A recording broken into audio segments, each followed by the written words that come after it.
Young stars like Matt Dominguez, Jose Altuve, and Jonathan Villar hope to play spoiler with one of their oldest rivals. With Jay Bruce, Joey Votto, and Brandon Phillips, the Reds are on the cusp of a wild card spot. It's game one with one of the Astros' oldest rivals with playoff implications. Astros Reds next.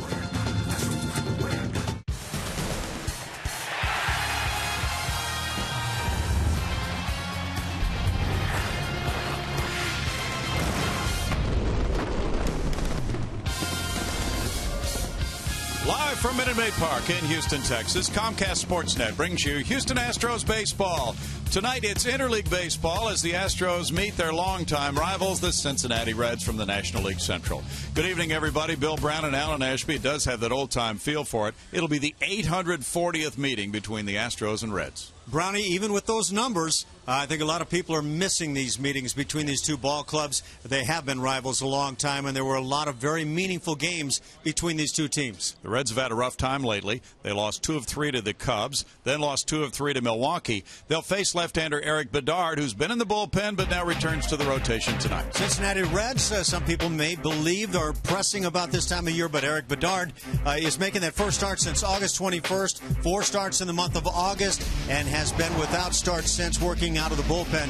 Over the course of the year, Bedard has done a pretty nice job as a starter, leaving a number of pitches up, still having success. He's a guy who will work the inside corner considerably on both righties and lefty, and the ball club needs a big start tonight. For the Reds, 2 of their power guys are left-handed hitters against the lefty Bedard, and we'll take a look at them next, Ash. Eric, or Jay Bruce, rather, a lot of power and a local product.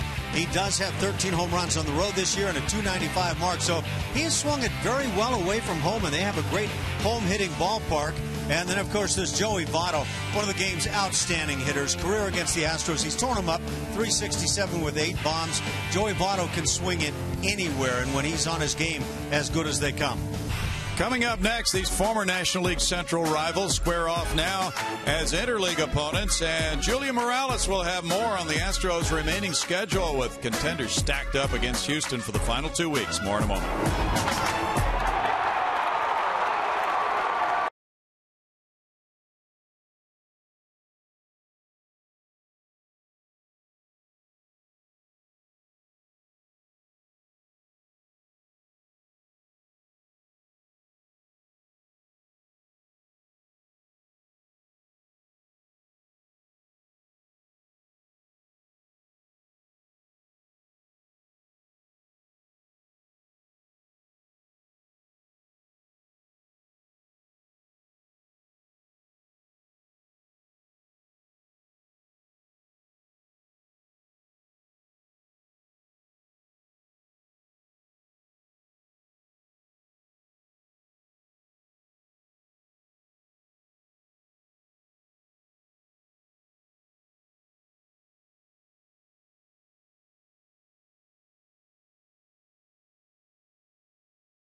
You set for a 3-game series here. The Astros welcoming back the Cincinnati Reds to a ballpark they know very well. They even admitted today that they thought it was strange to see DH on the lineup as they return to a place they know very well. Every game right now for the Cincinnati Reds is a big one, playing for their playoff lives. They even recently moved around their starting rotation to get set for a big series against division rivals. The Pittsburgh Pirates are still fighting for a division title there. They're 4.5 games, though, over the Washington Nationals when it comes to the wild card. So playoff contenders there, and it doesn't stop for the Houston Astros. After the Reds, the Astros hit the road. They will face Cleveland, a team who is also in the playoff hunt. Take a look at the upcoming schedule for the Astros there.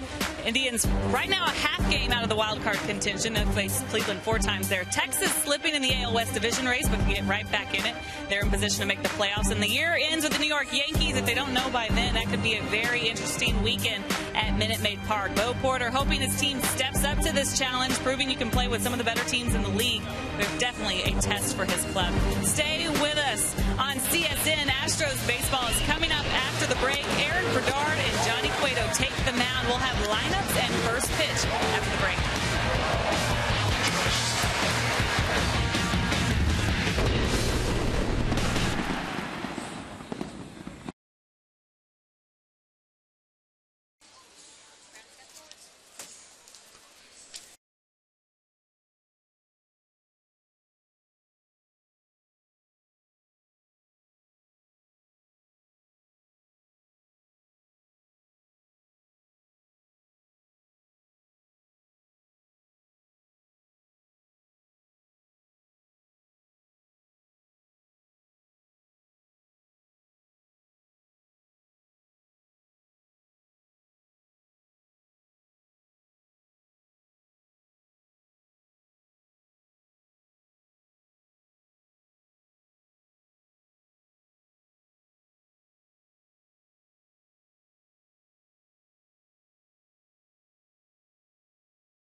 Is brought to you by Southwest Airlines. Find our fares only at southwest.com. And by Progressive. Visit progressive.com today. Had some rain in the area this afternoon around Minute Maid Park, and that is certainly welcome to this parched area of southeast Texas.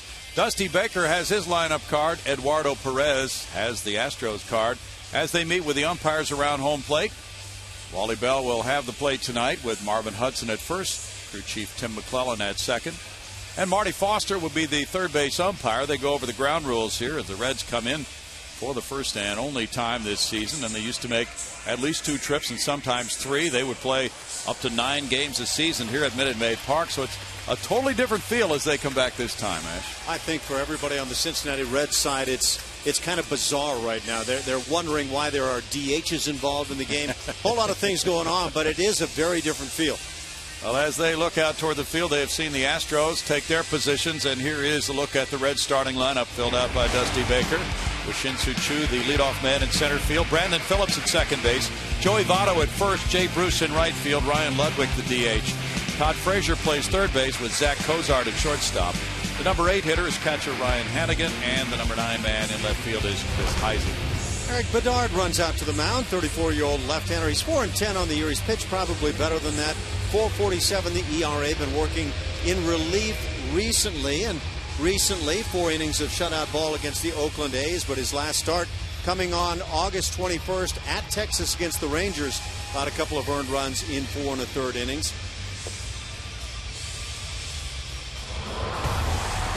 Defense for Eric Bedard tonight. Behind the plate, Carlos Corporan. Around the infield, right to left, Chris Carter, Jose Altuve, Jonathan Villar, and Matt Dominguez. In the outfield and center field, Brandon Barnes, flanked by LJ Hose in right and Trevor Crow in left.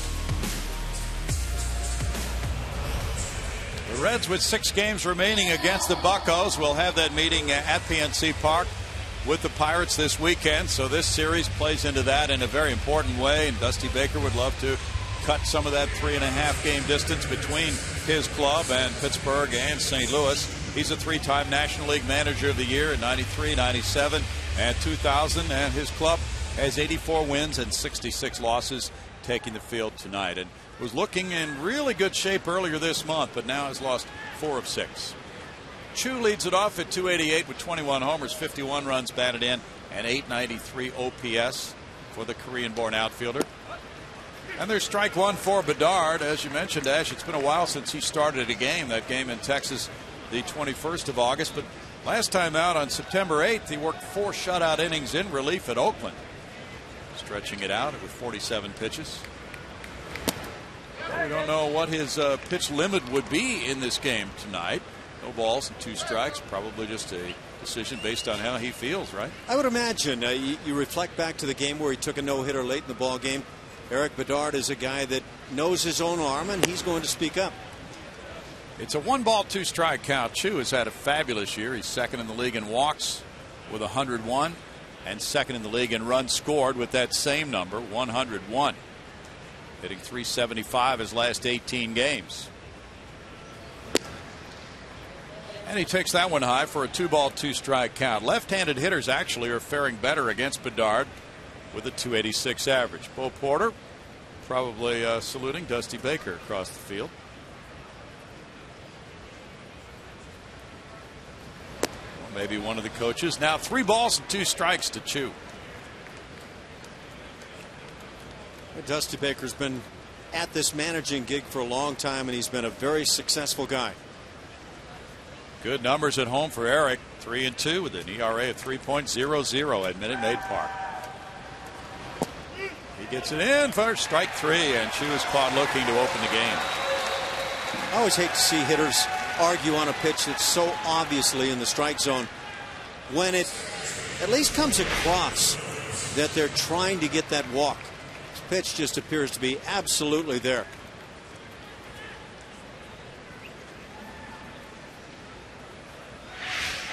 Now Brandon Phillips, an all-star this year, 32 years old. One of the best second basemen in the major leagues. With 18 homers, 101 runs batted in, and a .263 average. He's second in the National League in runs batted in.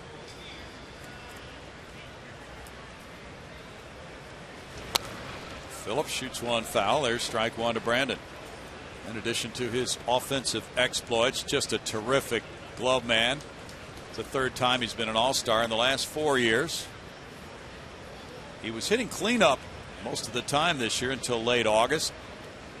Now moving back recently into the number 2 spot.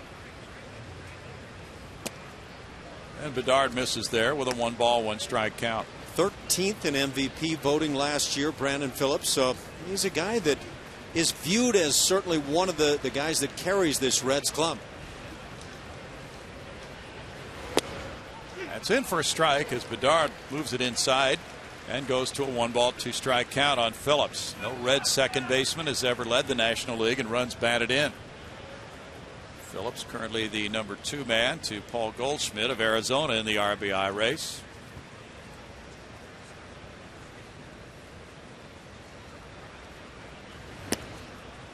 It's a 2-ball, 2-strike count with Joey Votto on deck. It's pretty tough when you've got a ball club that's trying to get their way into the postseason again. You need the big guys to drive in runs. And Brandon Phillips here in the month of September, and he is one of the big guys, hitting 196 with just a pair of RBIs. That's a foul ball. The Reds are looking for some offensive leadership. Their bats have really gone cold for several players. Brandon Phillips, Joey Votto, Ryan Ludwig, and others. not really reaching the kind of offensive success their ball club is looking for. And he chops that one foul.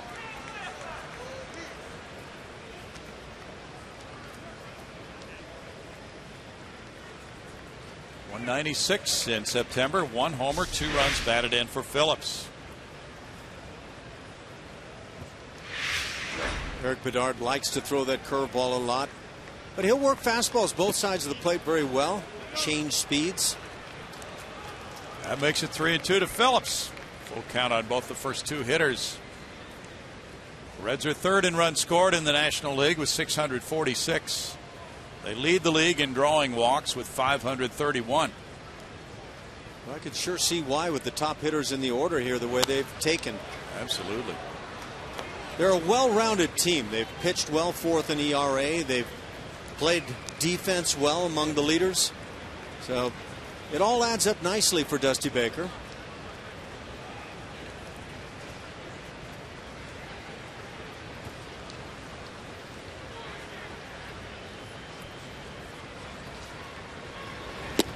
Swing and a miss and another strikeout for Bedard.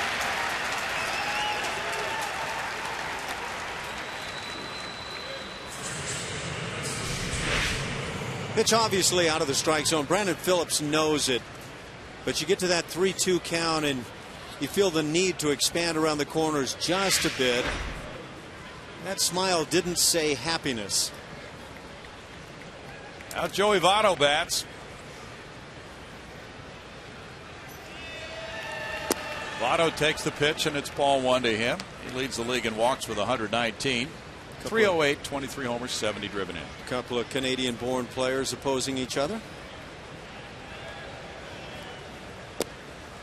Votto takes that one, and the 30-year-old player has a 1-ball, 1-strike count. Votto's from Toronto. Votto an all-star again this year. Chops one to first. Chris Carter makes it a 1-2-3 first for Eric Bedard. The Astros are up in a moment.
Rotation for the first time since the end of June. Jonathan Villar leads off at shortstop. It's Jose Altuve at second. Trevor Crowe in left field. Brett Wallace the DH. Matt Dominguez at third. Chris Carter at first. Carlos Crawford in the catcher. L.J. Ho's in right. Brandon Barnes is the center fielder. 3 times on the DL this year for Johnny Cueto. Back off just today to make this start. Now 27 years of age. And when he's healthy, he's a very good one. 4-2. 3.33 the ERA. The opposition hitting just .213. That tells you a lot. Had 6 home runs against him. Left-handers just .205. Johnny Cueto can be very tough. Jonathan Villar, the first man up against him. He's on a career-high 9-game hitting streak. There's strike one for Cueto, whose last start was the 28th of June. He's been on that DL, as Ash mentioned, 3 different times with a right lat injury. Through batting practice Wednesday, 60 pitches in that. And the changeup there, that's really his staple, Ash. Dives at that last instant. Looks like a splitter. Mike Scott reborn. Cueto from San Pedro de Macorís in the Dominican Republic. As Ash mentioned, he's 27. Shortstop factory. Yeah. 1-2. Well, Cueto has taken after Mario Soto, who came from that country and had a tremendous changeup with the Reds. He is 2-6 against the Astros with a 3.89 ERA. He's made 12 starts against Houston. That comes upstairs. And Jonathan VR works the count to 2-2. Cueto has pitched well when he has pitched this year in those 9 starts with the ERA of 3.33. Has 64 career wins. And he gets a strikeout on VR. The throw will be made by Hannigan to first to complete that strikeout for out number 1. And I think Astros hitters in the dugout ought to already have a very good idea about what they're going to be dealing with. I don't know if they have answers for that changeup. This is some kind of pitch. Jose Altuve is up next. He has been hitting everything and everywhere in September. What a terrific month for Altuve. 435 in September. 3-game hitting streak currently. And there's ball 1 to Altuve. That brings his overall average up to 284 for the season. With 5 homers, 52 runs batted in. Has 27 hits in September in 62 at bats. Fouling it back, it's 1-1. So that makes him the major league leader in hits and batting average in September. He has 4 3-hit games and 1 4-hit game. And there are the glowing numbers for Altuve. Yeah, you're not talking about the first week of the month. You're talking well now into the 3rd week. He bangs one, and it's gloved by the shortstop. And no throw by Cozart. Another hit for Altuve. The man is absolutely glowing hot.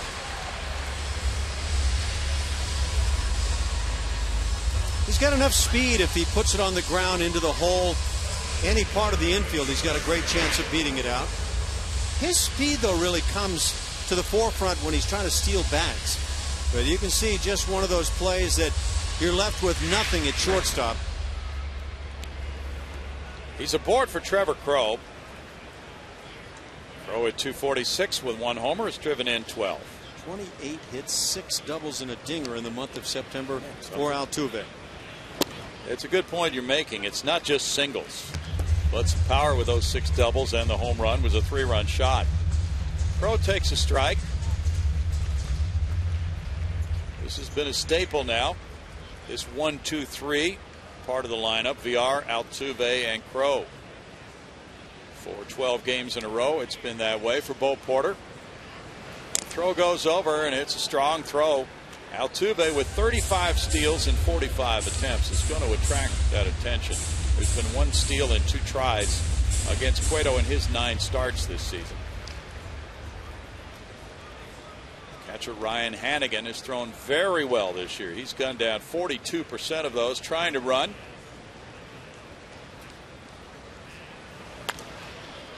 That's a foul ball, and it's no balls, 2 strikes. Well, the Reds were looking strong earlier this month. They won 3 of 4 against the Cardinals. They swept the Dodgers. Now they've hit the skids, losing 2 of 3 to the Cubs, losing 2 of 3 to Milwaukee. A very disappointing loss for them at Milwaukee yesterday. Jay Bruce was robbed of a 3-run homer with a fantastic catch in center field by Carlos Gomez, and then they lost it in the last of the 9th. Altuve goes. The shortstop waiting, and Cozart is stepping on second and throwing to first for a double play. No runs, 1 hit, nobody left, and it's scoreless after 1.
First two, Chu and Phillips, and got Votto on a grounder. Coming out of that bullpen warm-up session and throwing really well, although he went to a full count on both Chu and Phillips. And for both starting pitchers, it's going to be interesting to watch things develop because they have not been in their respective rotations. So some question as to how long they will be in this ball game, Ash. I think Eric Bedard might have the chance to get a little deeper tonight than Johnny Cueto, but the Reds would also like to get Cueto at full strength by the time the season comes to its conclusion. He could be a key for their opportunities for success. Strike one to Jay Bruce from Beaumont. Jay's had a big year in the power categories. Astros playing him with a pull shift. It's no balls and 2 strikes to Bruce. Bruce leads the National League in extra base hits. He's hit 29 homers. He's driven in 93 runs with an 812 OPS for Jay.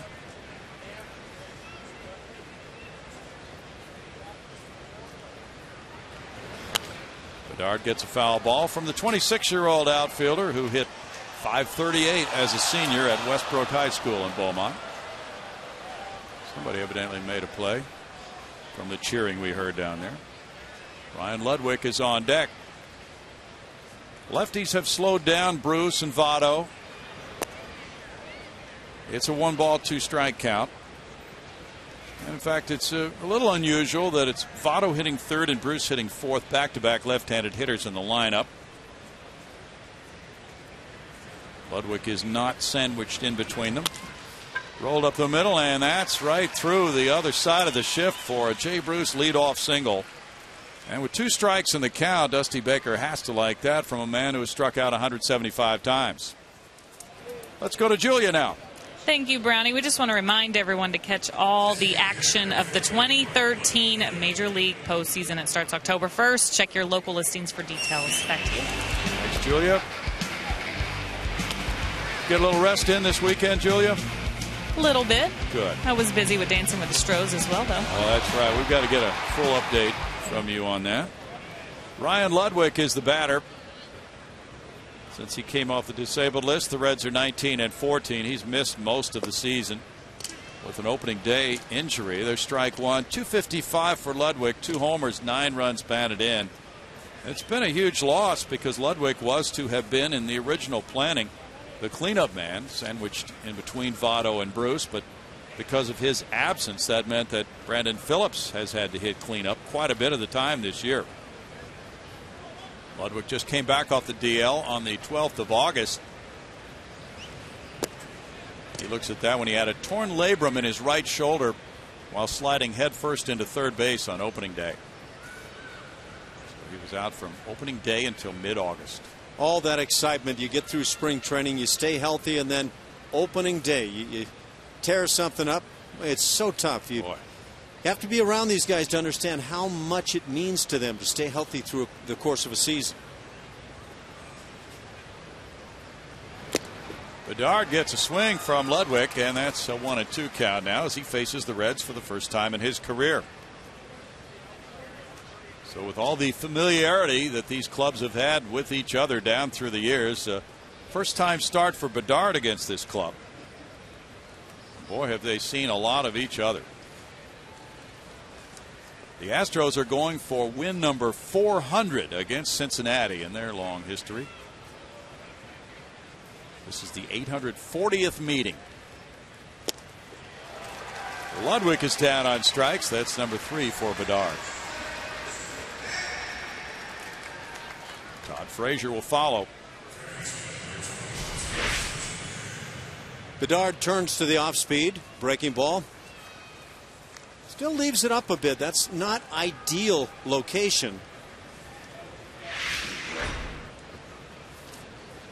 Frazier's had a down year compared to last season. 239, 16 homers, 68 runs batted in.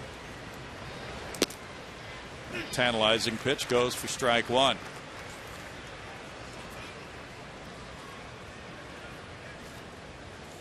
Todd last year hit 273. Had 19 homers. He drove in 67, so he actually has one more RBI than he did a year ago.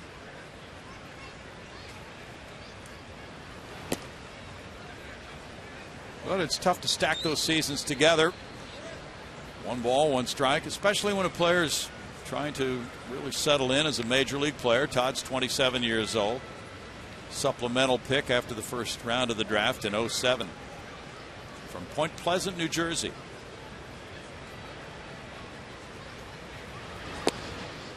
That's in for a strike, and the Reds are doing a lot of taking. Yes, they are. It's 1-2. I can certainly see how they become one of those teams that draws a lot of walk. You mentioned that they lead the league, the National League, in drawing walks. They just take and take and take.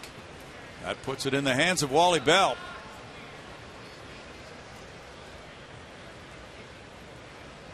VR around to the pull side on Frazier. That's in the dirt. Carlos Corcoran scrambling for it. It's a 2-ball, 2-strike count. I've always felt the way you deal with a team that has this philosophy of wanting to take a lot of pitches is throw a lot of strikes. And a guy that I watched just make life miserable on clubs that wanted to play this way offensively, Roy Halladay. He would just get ahead of them and then make life miserable the deeper it got in the count, so it forced the hitters to immediately abandon their ploy and start swinging the bats. Well, wasn't he a master at that? But this year you watch him on the highlights and he's falling behind 1-0 constantly. Not the same guy. He's lost a lot of velocity. That age will do things to you. Is that what you're hearing? None of which are good. Swing and a miss, and Frazier's down on strikes. So that's 4 strikeouts for Bedard. Although I look at you and I'm not so sure it's universally true. But think of all the experience you're acquiring, man. Well, there you go, yeah. Always that positive. Bedard with 4 punch-outs moves along to face Cozart. .251 for Zach Cozart, 10 homers. He's driven in 55. Zach turned 28 in mid-August. He's from Memphis, went to the University of Mississippi. He's taking, and it's ball 1 to Cozart.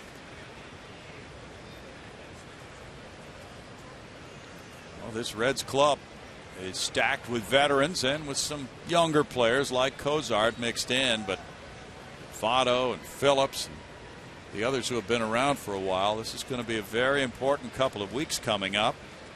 Runner going. No throw by Corp. Looked like he couldn't get a grip on it. And it's ball 2. Stolen base for Bruce, number 5. Bedard with a nice slide step. That cuts down on the jump. But as you say, just inability there to make the transfer from glove to throwing hand for Carlos Corcoran. Bronson Arroyo's been with this Reds team for a long, long time.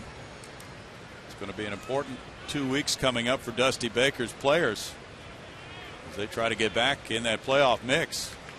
They were 97-65 last year. They won the division by 9 games.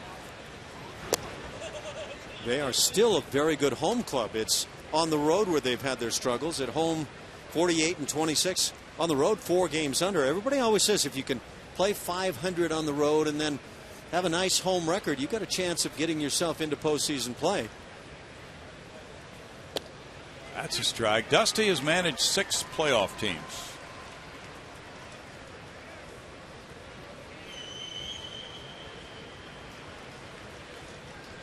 He's in the top 20 on the managerial win list all time.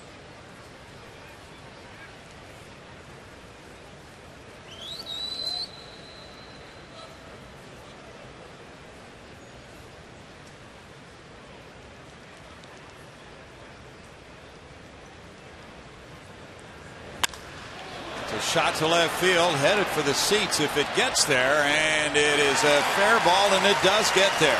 A 2-run shot for Cozart. 2-0 Cincinnati as Zach hits number 11 of the year, giving him 57 runs batted in.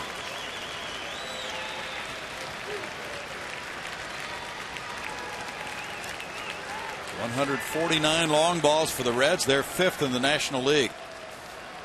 How much does defense factor in that ability or inability to throw out a guy trying to steal when Bedard provides the slide step? Leads to one more hitter, and that one more hitter launches a 2-run shot.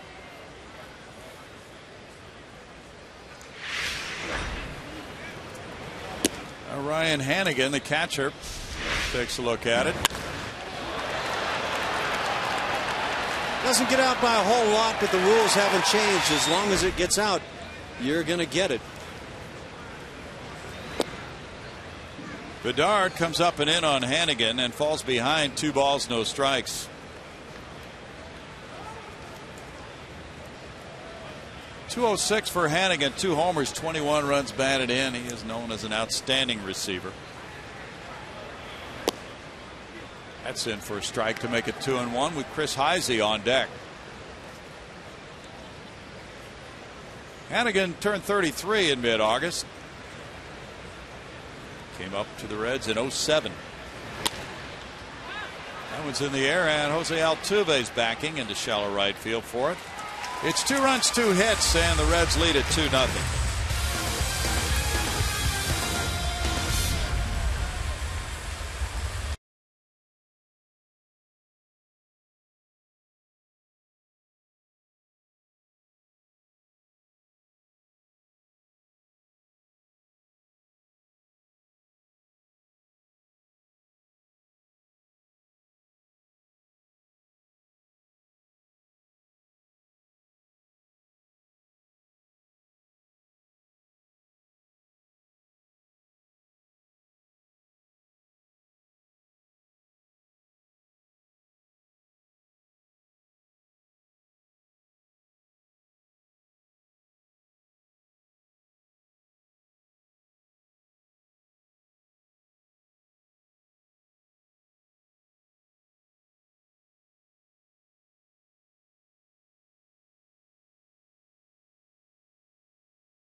Hometown Kids every Saturday morning at 9:30 on CSN.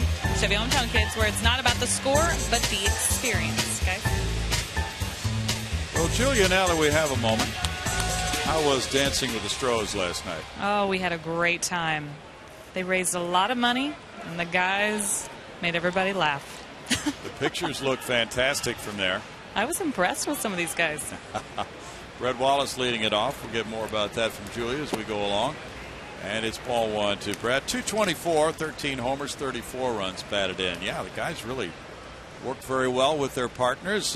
By all accounts, we heard it was a fantastic evening, raising about $200,000 for charity. That is terrific.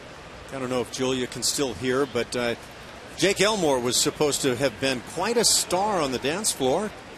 Dallas Keuchel won the whole thing. He had kind of a little trickery there with his partner. Oh, did he?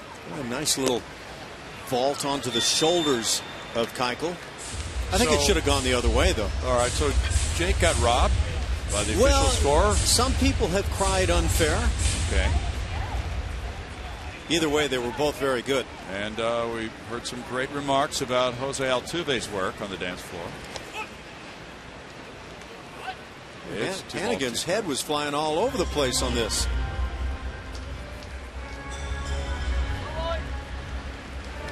Never expose your ears. Of course, with the hockey masks now, it doesn't really matter much, but you want to keep your eyes straight forward on those pitches in the dirt. Wallace went deep a couple days ago. The weekend series, a 2-run shot on Saturday against the Angels. Jared Weaver fouls that one. And the pictures looked really good of Jared Cozart also on the dance floor.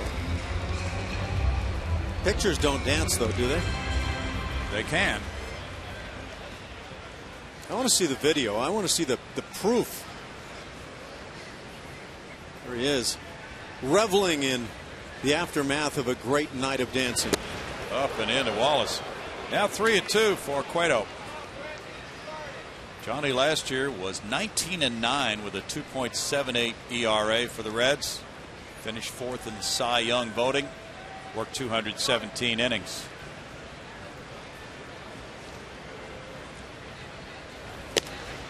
He comes back and strikes out Wallace. That's number 2.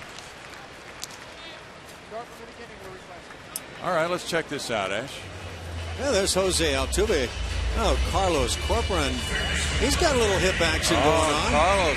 Now there's your, well, no, that is not your winner. That 10 out of 10, is that what he got? Josh Zide was gushing, yep. And Trevor Crow. Oh. There's your winning performance. That's what I wanted for him, the shoulder roll. Yeah. And he got a huge trophy. Matt Dominguez takes ball 1. Not to mention ego. Where's he going to put that thing? Steve Bunin there joined Julia as the co-hosts of it. That was ball 1 to Matt. And it's a 1-1 strike count. 243 for Matt, 20 home runs, 74 runs batted in for Domingo. He's going to stay here this winter, become a Houston resident. He's on a 5-game hitting streak. He'll like it. 2 balls and a strike. If he plays the way he has been lately on a team that gets into the postseason, he'll stay here and not buy a dinner all year long. Could be a very good move for him. He'll like life in Houston in the wintertime. Foul back. 2 balls, 2 strikes. Well, with the season he's having, he should be embraced by a lot of folks around here in the winter months. He's the 4th Houston third baseman to have a 20 home run season. He's won me over, Brownie. I see Matt Dominguez as the long-term answer at third. Swings like that have gone a long ways. Well, they have. He hits some of the best fastballs around, and Mr. Aroldis Chapman in the Reds bullpen will remember what Dominguez did when facing him last September.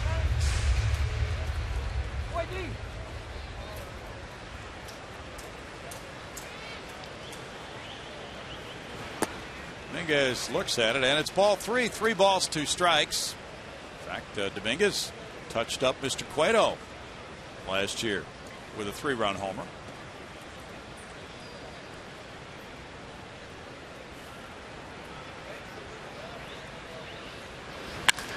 He rocks this one. Wow, was that a good sound coming off the bat? Unfortunately, not fair. That's big boy sound, ball and bat. This is the fastball. Finds the heart of the plate, maybe in a little bit, but very quick to the baseball.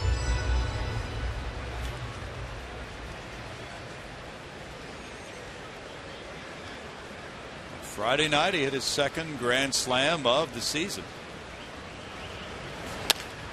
He taps this one to the right side. Joey Votto with a backhand play. Then he shovels over to Cueto, who then found the bag with his left foot for out number 2. Votto has a lot of range, very aggressive first baseman. He's made more errors than anybody in the National League, but also he's getting to more balls. It also means the pitcher has to be aware of that and get over at all times. And if you find yourself trying to step on a dancing bag, give it more than one try. A dancing bag. Was there a dancing bag entered in the Dance with the Stros? Dancing with the Stros brought all 3 bags, and only the first base bag proved that it could move around that way. Chris Carter, the batter.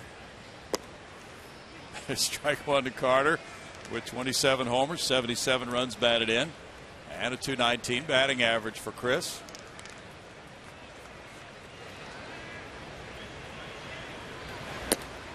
Both these pitchers kind of turned their back on their hitter after a fashion. 1 ball, 1 strike.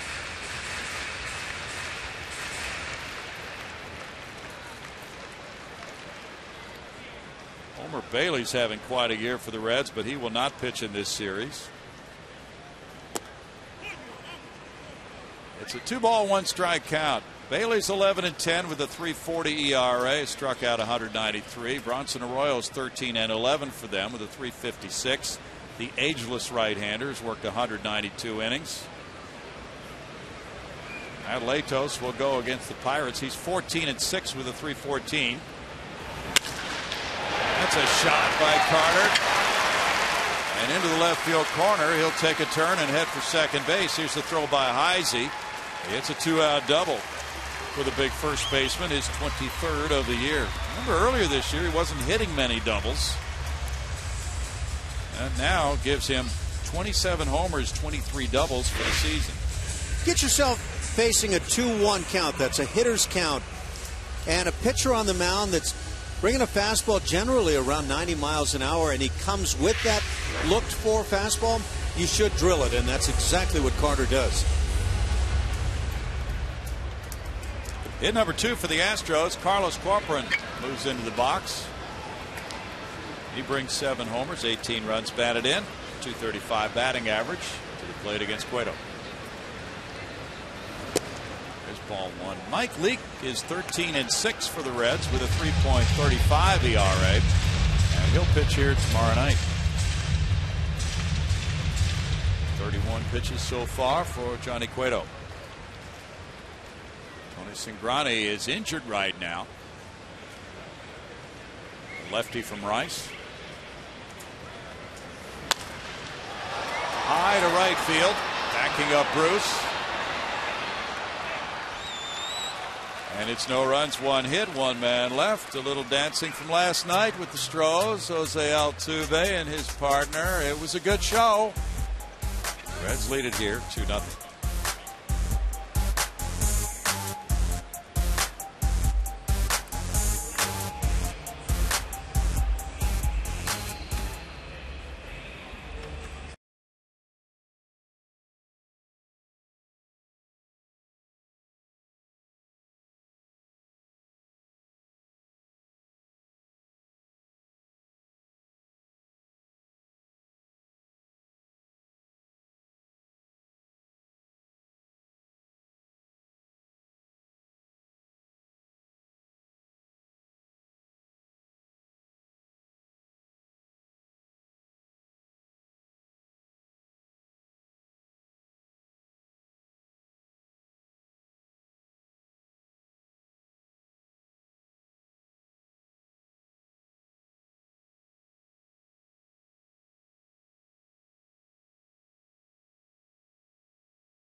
Through the 29th, Mariano Rivera and the New York Yankees come to Minute Maid Park for the Astros' final series of the season.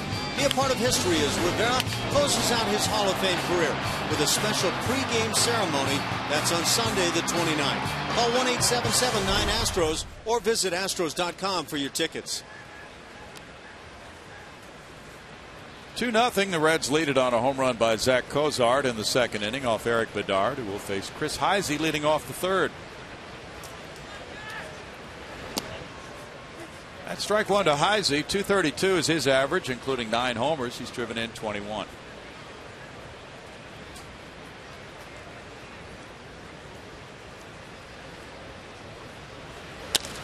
Heisey hits one toward right center field.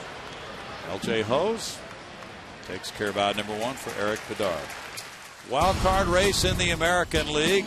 Texas has really been slipping, losing 9 of 10. And currently it's Texas and Tampa Bay, and they're playing each other. They're tied for the wild card lead with Cleveland only a half game back, Baltimore 2.5, the Yankees 3, and Kansas City 3.5. For those two teams on the top playing terrible baseball here in recent times in Texas, they've got to be wondering, how do you go 1-9 in your last 10 and find yourself still in the hunt? That's caught in left field by Crow on the drive by Shin-Soo Choo, kind of a looping line drive. Hit fairly well, but Crow got over to take care of out number 2. where Crow continues to do a nice job, whether with the bat or with the glove. There's a Texas-Tampa Bay game, 2-1 Rays after 4. And now we have an update. It's 2-2 in the bottom of the 5th. Will Myers hit his 13th. Matt Garza pitching for the Rangers against his former club, the Rays. Very big ball game for the Rangers. Now Brandon Phillips, after the first 2 outs have been made, he struck out in the first inning. Well, that Oakland club has put 6.5 games between it and the Rangers. The wild card, realistically, is all the Rangers have left. 6.5 with 2 weeks to go. That is a very daunting task. A couple of weeks ago, the Rangers had a chance to put away the Oakland A's. Just have fallen flat on their faces. Yeah, they sure have, and it's been a shared failure, but the group that has not hit, including Adrian Beltre, Ian Kinsler, Mitch Moreland, David Murphy, Leonis Martin, Greg Gentry, none of those guys have hit in the last 2 weeks. Phillips strikes out, and that's a 1-2-3 third for Bedard. 2-0 Reds.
Reds, and Brandon Barnes is coming up here for the Astros. He is on deck, and he has been very busy today, especially on the Twitter world. His chosen charity is one that fights pediatric cancer, and his AT&T tweet of the game is, "My Belief shirt makes its debut at 10 a.m. Pacific time." Go to athletesbrand.com and check it out. You can see the tank there. His wife is wearing Sean. They're both $30. Proceeds go to pediatric cancer. Brandon actually designed these, the hands praying position and batting gloves there. And he said this is a charity that hits home. His young stepbrother actually fought and beat pediatric cancer recently. Brownie? Great cause and a great effort by Brandon and his wife. There is ball 1 to LJ Hose, or to Brandon rather. Brandon on deck. It's LJ Hose with a 1-ball 1-strike count. We got a shot of Brandon on deck. Hose at 270 with a homer, has 8 runs batted in and a 322 on base average.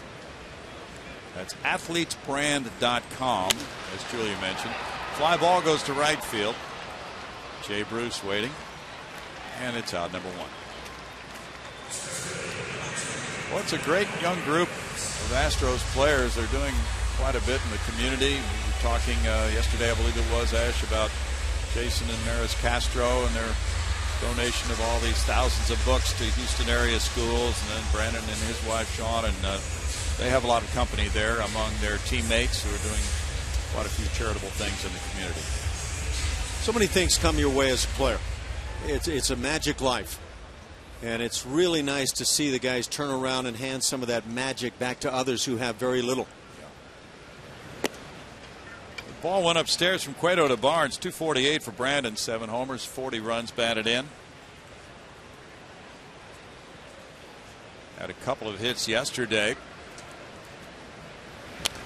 He fouls that one back with a good cut. It's a 1-ball, 1-strike count. So Brandon batting ninth again, as he was yesterday when he went 2 for 3 in that ball game. And he also had a 2-hit game Friday night against the Angels for a good weekend series for Brandon.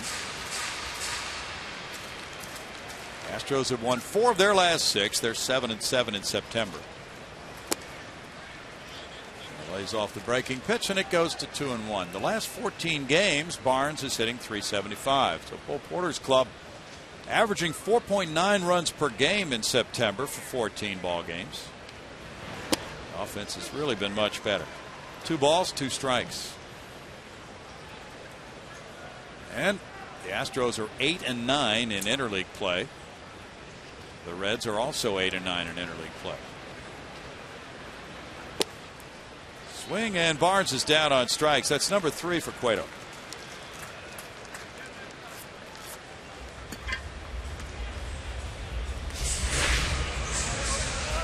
Johnny Cueto doesn't have the blow-away stuff, at least right now.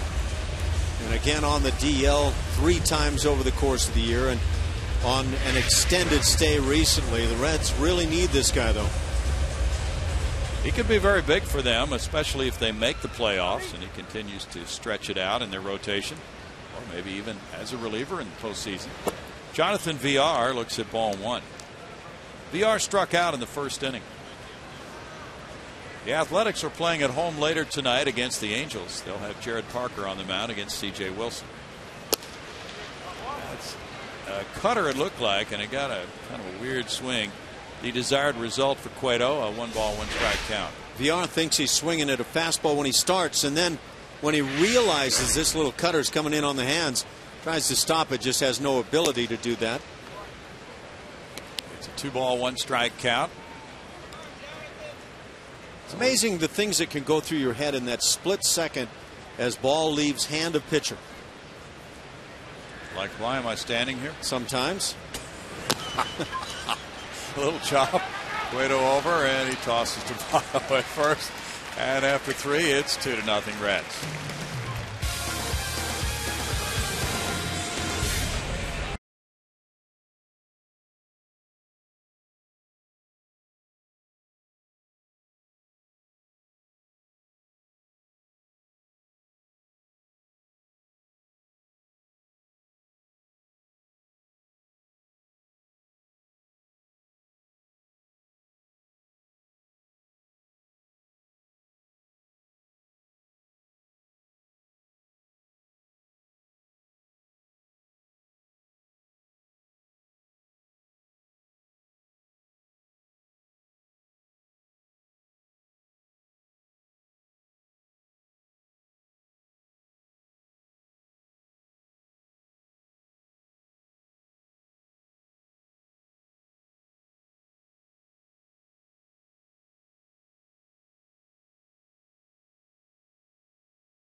Joey Votto is ready to go in the 4th inning. The shift is on for him, putting Altuve in right field.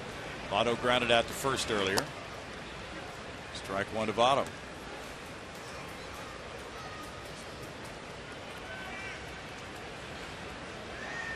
.48 pitches so far for Bedard. In for a strike.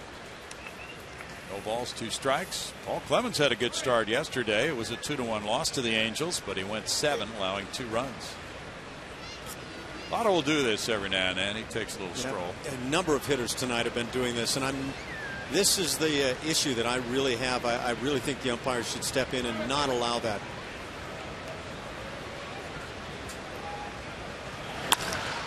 Liner past the diving Dominguez. And Votto hitting against the shift. Took that 0-2 pitch hard into left. Throw back to first. VR is going to keep these guys honest as they round first base. He doubled somebody off yesterday, but they won't take too many liberties when he throws over like that. One of the reasons why Joey Votto is such a successful hitter is his ability to hit the ball to all fields and hit it sharply. Guy is just a pure hitter of the baseball. Hank Conger got doubled off on a sac fly to left yesterday when VR spun around and threw him out. Jay Bruce is the batter. He singled, stole a base, and scored. Cozart home run. Ball 1 to Bruce. I think what Bedard has been doing very well against these Reds hitters who do seem to want to take is throw those early strikes. It hasn't really brought them to swinging the bat yet, but at some point it will.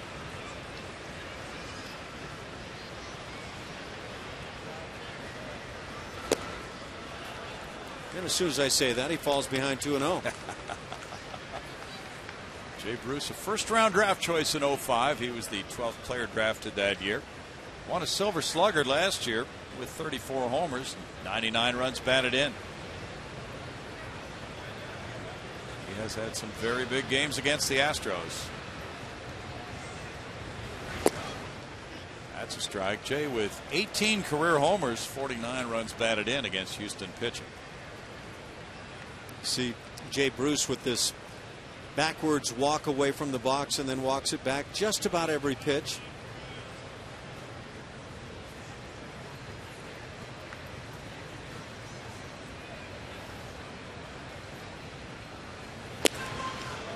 It's a 2-ball, 2-strike count to Bruce. I don't see where there's a need for this. This just causes standing around in baseball, and that is not playing baseball. You mean you didn't do that yourself? Well, if I did, I deserve to be spanked. That's all I've got to say. How about Glenn Davis? Did he do it? I don't know. Glenn was too busy hitting home runs. Big bopper and all that stuff. 3 balls, 2 strikes to Bruce. Votto won't be running here, will he? He's not one of your base thieves, but when you go to 3-2 and you already have a 2-0 lead, it loosens the reins a bit.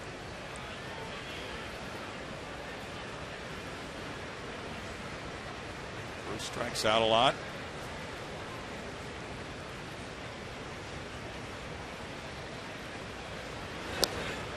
He takes ball 4, and runners are at first and second on the first walk by Bedard.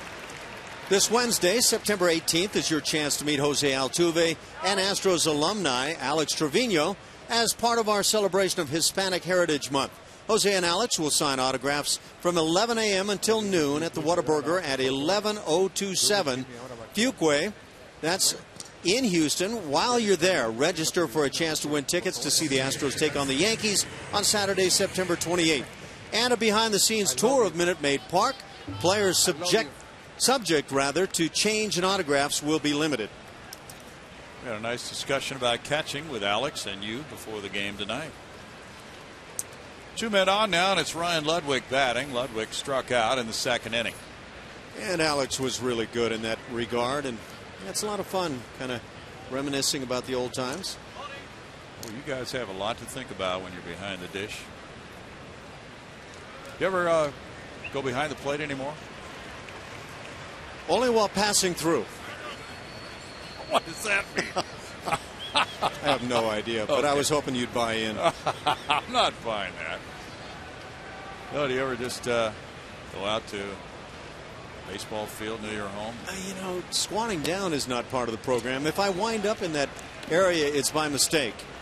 And my great times since playing days were playing with my kids and my wife and just going out and throwing to them and letting them hit. Baseball is so wonderful in that regard. Yeah.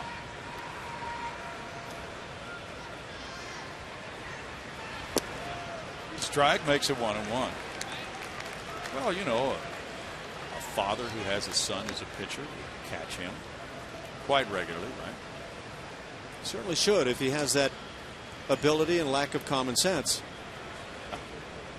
Until the kid gets too fast to handle, and then he'll let somebody else do it. Get yourself some full catcher's gear before you make that move. Yeah.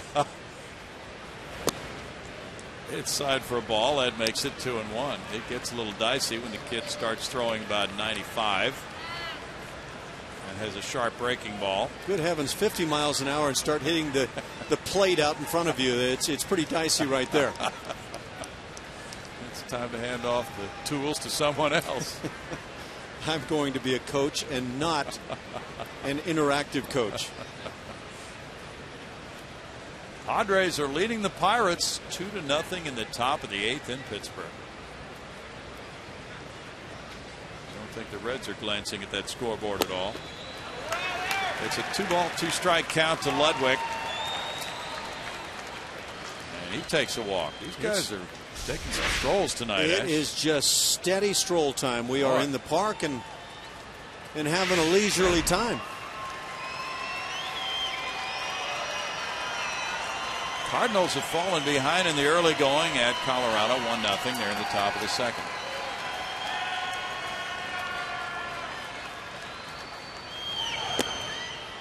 That's ball 3, 3-2. Yeah, these strolls are not what I consider the great part of Major League Baseball. And the intriguing thing is, as we go around from team to team, people are always talking about time of game. And this stuff adds up quite a bit. Big 3-2 pitch coming for Bedard. And it's ball 4, and the bases are loaded with no outs. On a single and 2 walks, and that brings up Frazier.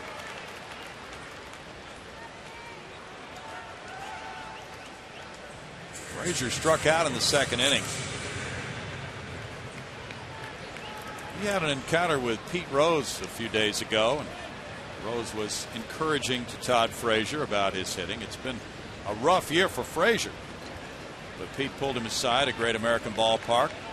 At that point, he was in an 0-for-31 slump.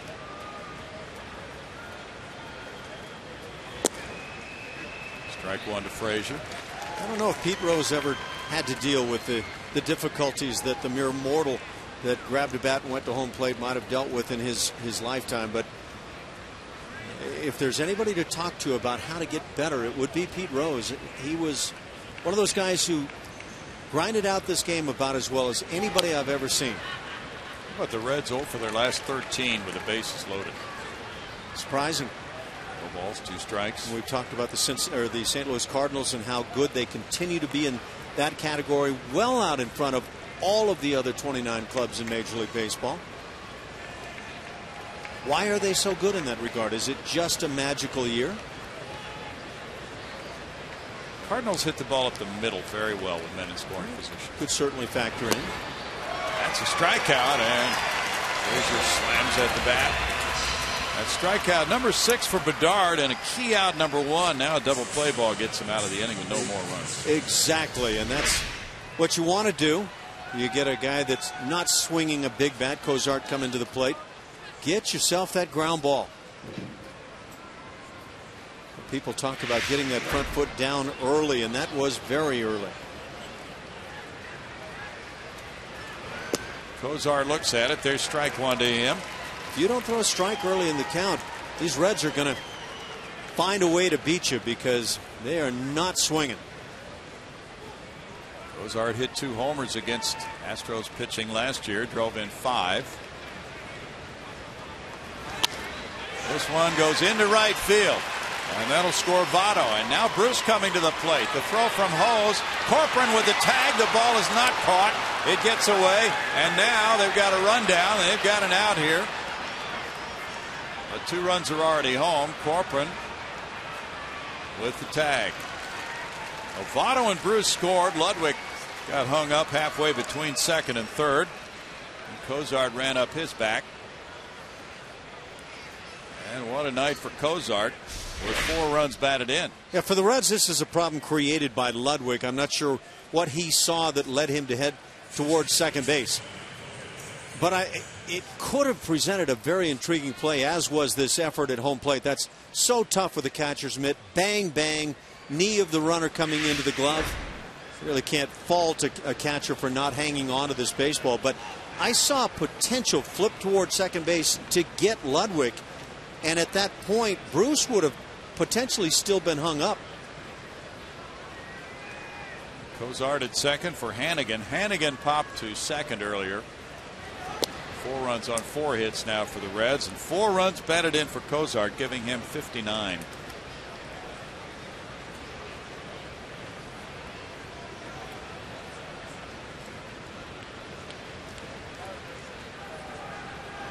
Guy said Ludwig heading that way. It was really Cozart that forced the action. Well, maybe your old buddy Billy Hatcher tried to restrain him at first. We didn't see what Hatch was doing. He's the coach at first base. 1 ball, 1 strike. I hear his name, I see his face, and I smile. What a wonderful man Billy Hatcher is. Yep. Always had so much fun playing with Billy. And I'll always remember that home run in the playoffs against the Mets, high off the foul pole at the old Astrodome.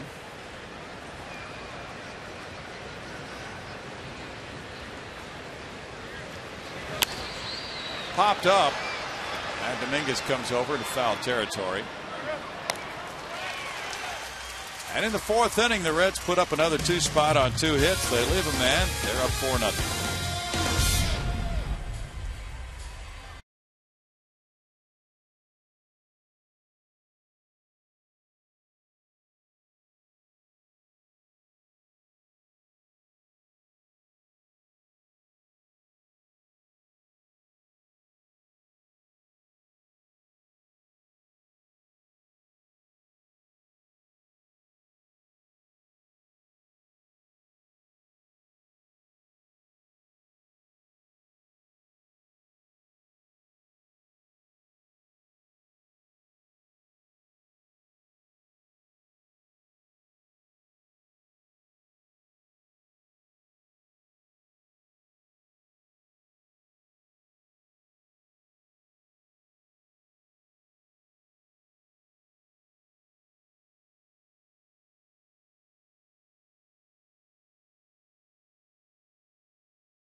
Is brought to you by your local Toyota dealer. Toyota, let's go places. And by Capital One. Spark unlimited business checking from Capital One Bank with unlimited transactions. Well coordinated stuff on the dance floor. Some of that, I don't know if it's fancy footwork or not, but it's a pretty impressive trickery going on, and Jack Elmore just continues to dazzle. Jake enjoyed himself. There's ball 1 to Jose Altuve. It's all about scoreboard, though, isn't it, Kike? He's got that big trophy. Altuve reached on an infield hit earlier. Takes a strike there, and it's a 1 ball, 1 strike. 4 hits for the Reds and 4 runs. 2 hits for the Astros. They grounded into a double play in the first after the Altuve hit. And he rolls this one out to shortstop. Cozart, his time, taking care of out number 1 as Lucas Harrell warms up for Houston.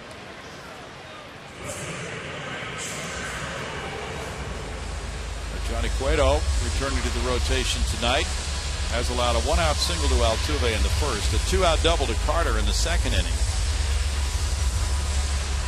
Trevor Crowe grounded into a 6-3 double play after that Altuve first inning hit. George Springer was one of 8 position players named to MLB.com's all-prospect team today.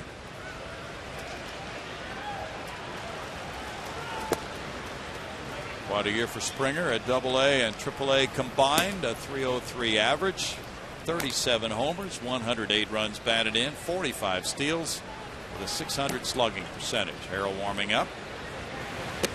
So he got another honor today after being named to Baseball America's minor league all-star team last week. One of 8 players to do so. 2-0 for Cueto. Well, if ever the term deserving applies, this would be it. You bet.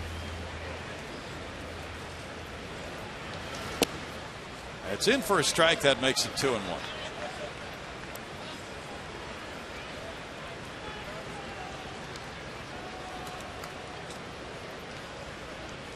Mike Leake will start tomorrow night for the Reds against Jordan Lyles. It'll be Brad Peacock starting the Wednesday game for the Astros.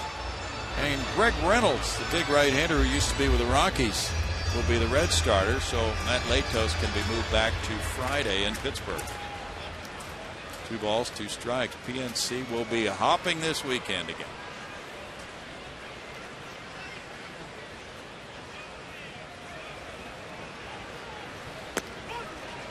It's ball 3, and it's 3-2 now to Crow. Cubs and Brewers are scoreless. They've played 3 in Milwaukee. But if Edwin Cueto delivers a pitch way out of the strike zone like that and then takes a little walk, Dusty Baker and staff are watching very closely. Oh, you know that. This is a very important game for him. 3 times on the DL. He gets a strikeout on Crow, blistering that fastball for strikeout number 4. He had some action on that one, riding it up and away. You get those right-handers who get huge movement away from the left-hand hitters. They leave you starting your swing feeling like the ball is in the strike zone, and in the end it's just well out. Now it's 2 outs and Brett Wallace up. He worked the count full before striking out in the 2nd inning. The Texas Rangers have lost 5 series in a row now, while Oakland has won 6 series in a row. What a turnaround in the AL West. There's a strike. Take that back to August 29th. The Texas Rangers had a full 3-game lead on the Oakland A's, and it's turned 9.5 games in that span. Is it a wild card race, or is it a wild card slowdown in the American League? In the last month, Texas is 11-16, Tampa Bay 13-16, Baltimore 14-15. The best record, Cleveland 16-12 among all the wild card contenders in the American League in the last month. So the Indians have worked their way into a very favorable spot right now. Maybe all teams are simply scared to death to find themselves as wild card teams that play a 1 game and in kind of a scenario. That's a crapshoot.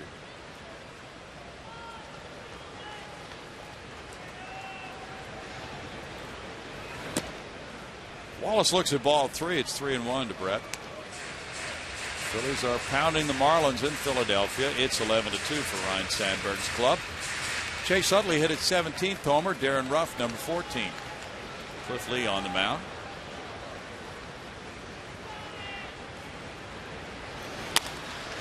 Pulled on the ground. Phillips can't get there, and that's a single with 2 outs for Wallace into right field. Boston, with a huge 9.5 game lead, will be sewing it up soon. Tampa Bay at 2nd. Detroit has a 5-game edge over Cleveland in the Central. Oakland 6.5 up on Texas in the West. It wasn't all that long ago that Tampa was hanging right with the Boston Red Sox. In fact, I believe at one point, maybe less than a month ago, had a percentage point or 2 lead. Tampa Bay usually is a strong September team. Yeah, they're such a strong starting pitching team that they have typically had that result. Matt Dominguez shoots one to right center field, and Jay Bruce comes in for it. That takes care of out number 3, although he might have thought it was out number 2. No runs, a hit, and a man left, and after 4, it's 4-0 Reds.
And we have a pitching change with Lucas Harrell coming in for Eric Bedard. Bedard going the first 4.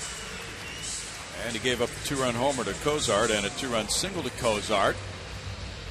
Throwing 70 pitches, 45 were strikes. Lucas Harrell comes in with a 6-16 mark and a 6.01 ERA. And the opposition hasn't had a rough time. They're hitting .296 against him. Right-hand hitters. Righties hitting .341 and 19 dingers allowed. Walks. He's been up there leading the league with most walks allowed, so it's been a tough season for Lucas.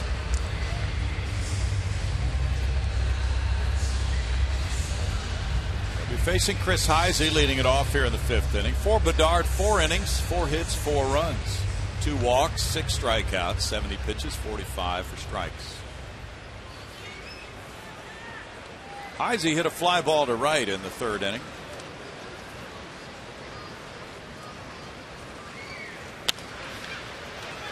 Pops up the first pitch. Altuve over to his left. Carter is there. Altuve takes over. We go to Julia. Thank you very much, Brownie. I'm with our progressive fan of the game. This is Gio. He's 10 years old, a huge Astros fan. I want to ask you who your favorite Astro is. Craig Biggio and Altuve. Those are 2 good Astros. He even has a hat signed by Jimmy Paredes he's rocking today, Brownie. Good looking kid. You're just going to hang out with him for a while, aren't you? Oh, yeah. All right, we'll give you 2 a couple innings.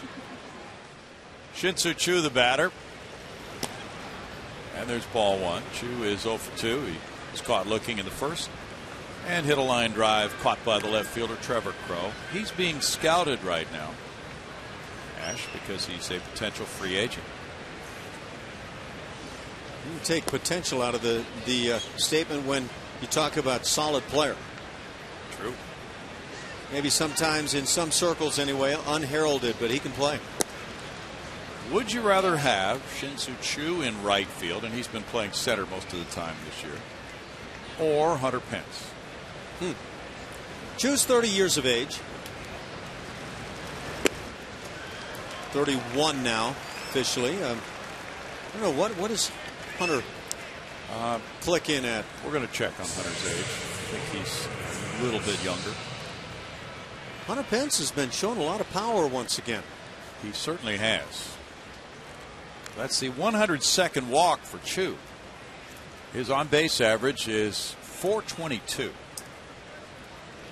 This is his best year. Brandon Phillips has struck out both times. Hunter Pence is having, I think this may be his best year. Not in batting average, but probably overall. Ground ball hit through the left side, and Phillips advances Choo to second. 2 men on with 1 out now for Joey Votto. It's always amusing interesting anyway, to watch hitters in their at-bats. Brandon Phillips was in that taking it mode in the first couple of at-bats and wound up striking out. This time, just first pitch swinging. Let's go ahead and jump on something, and gets the nod.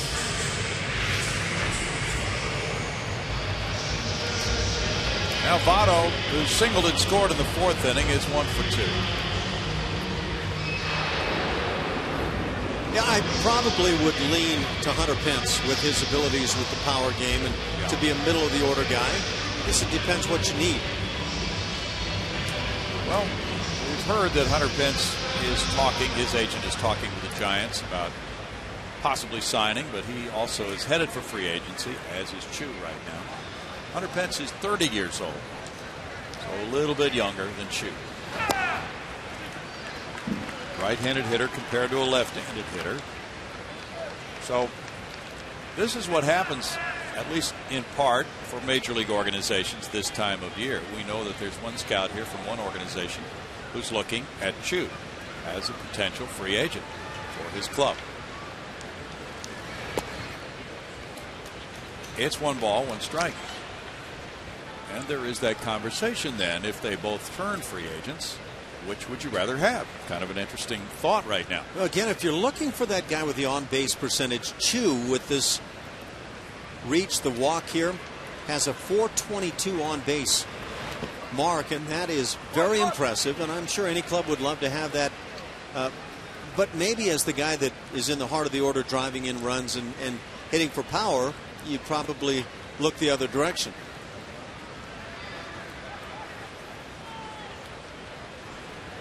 Two-1 to Votto.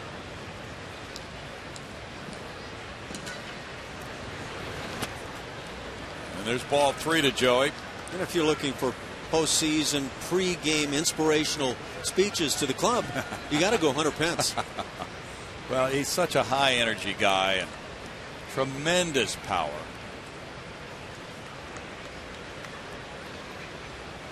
Both are essentially right fielders, even though Chu's played primarily center this year.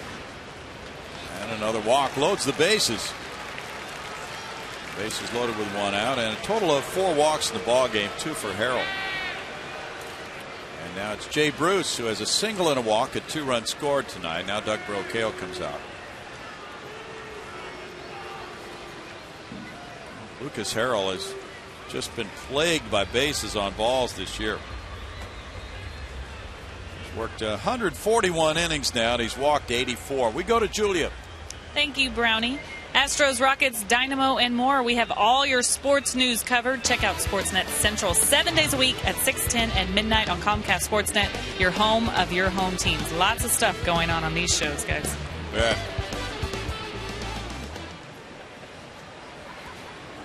Astros fans watching and hoping Lucas Harrell can get a double play ball here. Bruce, with that good start to this ball game, comes up and presents a threat with the bases loaded and 1 out.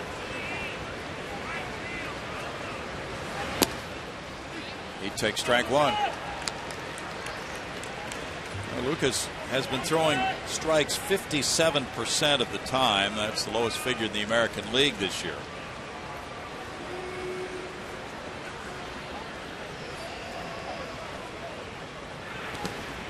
In the dirt, and it's 1-1.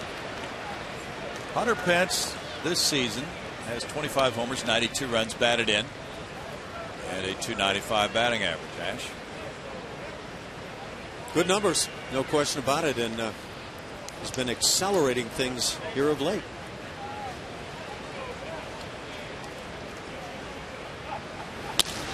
Bouncer up the middle. Altuve cannot get it. Single on through the middle, scoring 2 runs to make it 6-0. And Jay Bruce now has 95 runs batted in. He reaches for the 3rd straight time in this game. Probably some Jay Bruce fans, and that is the Bruce cheer that we're hearing. Yeah, Lucas Harrell is the only guy who's got a shot at this ground ball, and once it gets on by, all shots are off. Can't be walking people like this, as Lucas has done all season long.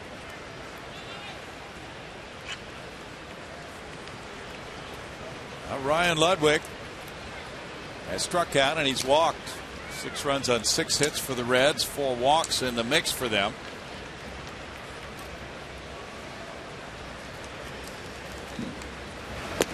There's strike 1. You know, back to the Chu versus Pence decision that an organization might make. We can see why the Giants are trying to sign Pence, because the free agent crop does not seem to be all that great for this winter. And they know him. They've seen him at his best.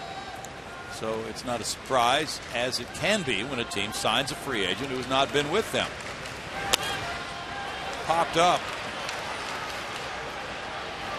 Infield fly called, and Carter takes care of it for out number 2. You know, players, of course, are heavily scouted when they're free agents, but still, the teams talk all the time about players who come up through the system, and they know exactly what they're getting from those players when they've been in the system for a while, as opposed to just seeing a player a few games from across the field. There's how that swing took him, and the bat dipped, and he popped it up. A lot of people talk about flat bats through the strike zone. Some good hitters will do that, and some will employ this barrel down approach. This one lands, and the 3 players went for it, but Altuve gets up slowly, and he got it. Jose Altuve is able to make that catch in front of Barnes at center field. And it was in no man's land, but he slid and held on.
And a good play by Altuve stopped them from doing more damage in the top of the 5th inning. Altuve out there in a ball that was just in front of Barnes, but he couldn't get to it.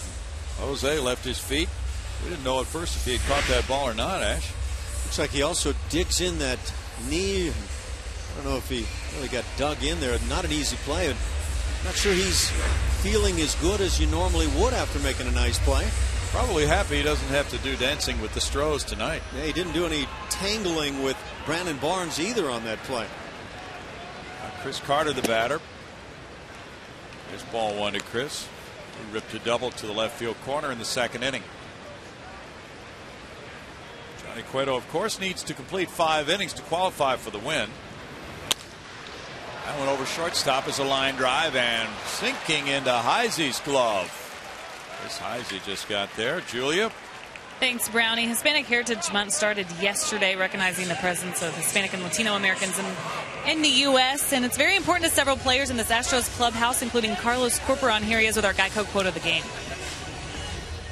You come here, you know, you're trying to establish here and trying to play this sport, and because we don't have the opportunity back home, you know, and then people in the big league, you know, and Americans, I mean, let us the privilege to come here and perform. I mean, that's, I mean, a lot. I mean, I'm happy.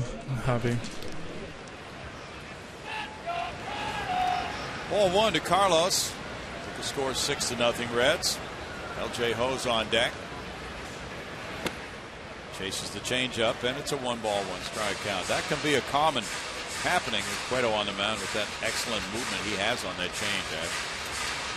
Just dives at the last moment. The changeup already taking effect, and then that dive. You better be stand back with your hands, or you have no chance.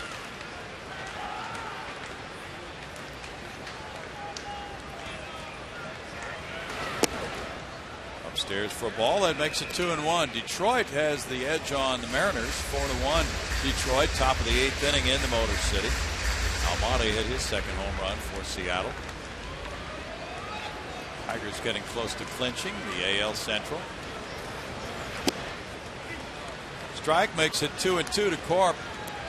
Kansas City, though, has been pretty spunky lately, and the Royals still in it, and they're beating the Indians 2-0 in the middle of the 4th in Kansas City tonight.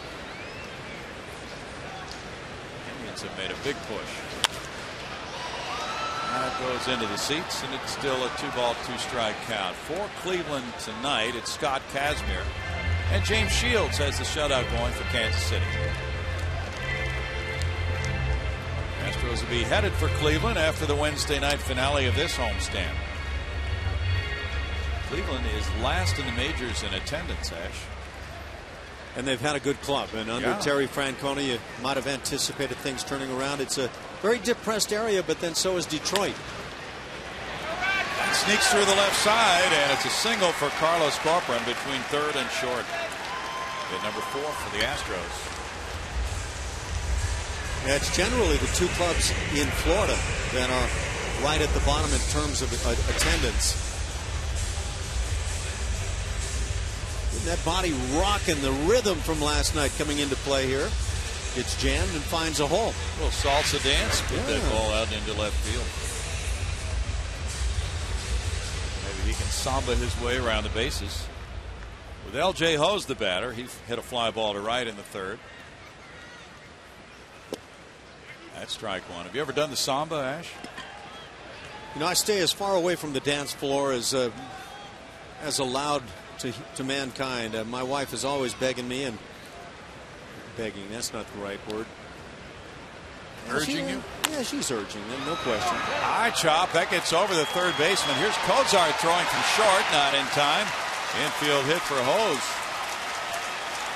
Well, many years ago, they used to call that type of hit a Baltimore chop. The infield was really, really hard in Baltimore, leading to that phrase. Not sure if it hit the plate or what it hit, but that took a huge bounce. Of course, when everybody had AstroTurf fields, they would call it an AstroTurf hit, and then you'd watch the replay, and it never touched AstroTurf, and you think, oh, what's that all about? But yeah, that area around in front of home plate can be really solid, hard, and just take advantage.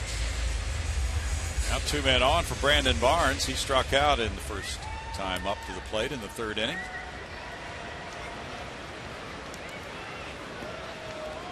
Dodgers and Diamondbacks play in the desert later tonight with 13-game winner Hyunjin Ryu going for LA. And it's foul ball, strike one, with Alfredo Simon warming up for Cincinnati. So it would appear that the game plan here for Dusty Baker is to get Cueto through 5 so he can qualify for the win. He's at 69 pitches and make it 70 now.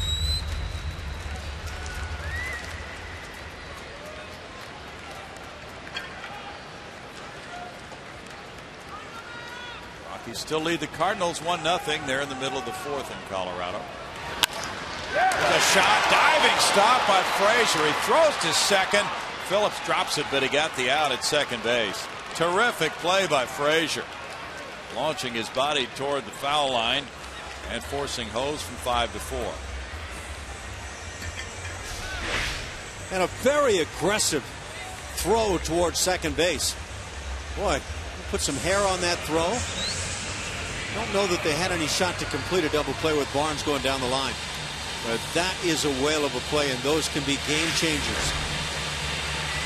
Would that be why he was thinking about throwing to second rather than going to third base? He thought he could get a double play. I would say yes. I would say in going to third base, yeah, you can get that lead runner. But your only shot at the double play is to fire on to second and get it in Phillips' hands. Jonathan VR bats. VR takes a strike. He's 0 for 2 tonight with a strikeout and a ground out to the pitcher. Great defense can get so overlooked in this game, but I think managers would be able to tell you how much it means to a club. You just cut down the potential big innings. Isn't that huge? No balls, 2 strikes.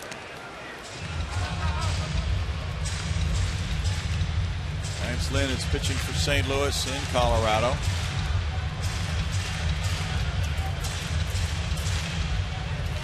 You want to put up good pitching numbers for a club over the course of a year. One great way is have solid and outstanding defense.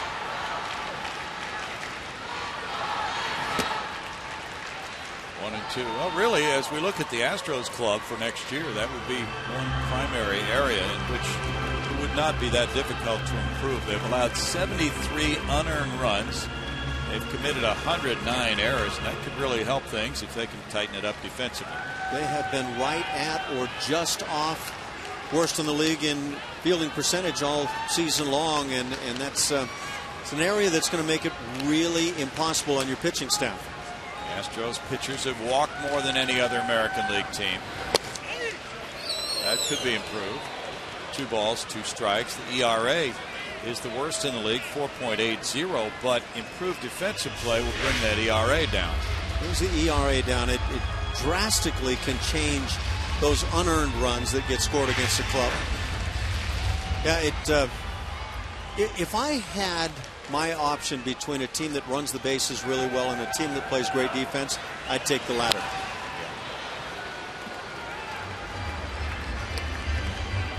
I think you can look at the Detroit Tigers.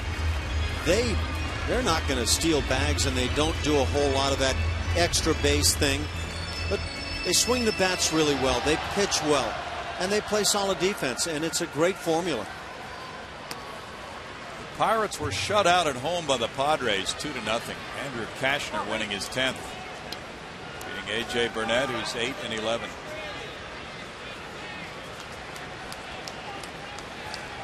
Every time we get to the final 2 weeks and that sort of thing happens, people are saying, well, how can they allow a team like that to be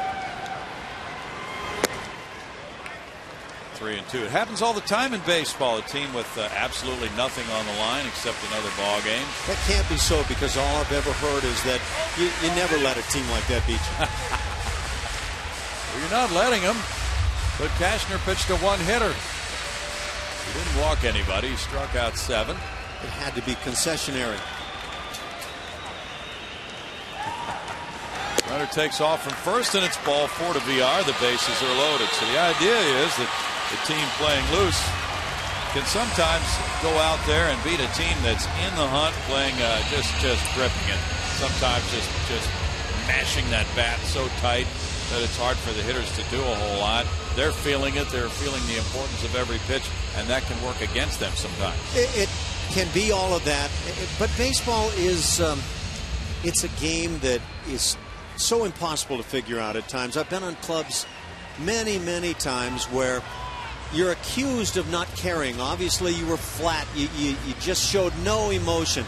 When in reality, you got shut out on a given night when everybody in the dugout was hollering and patting on backs and doing everything they could, and you just couldn't swing the bats. Yeah. And you look flat when that's the case. Pitching coach Brian Price went out. Bases loaded for Jose Altuve. He's 1 for 2. With 2 outs, a big situation here for the Astros, trailing 6-0 with Trevor Crowe on deck. And that's ball 1. The appeal goes to first, make it strike 1. Marvin Hudson with the call. And Altuve failed to check his swing.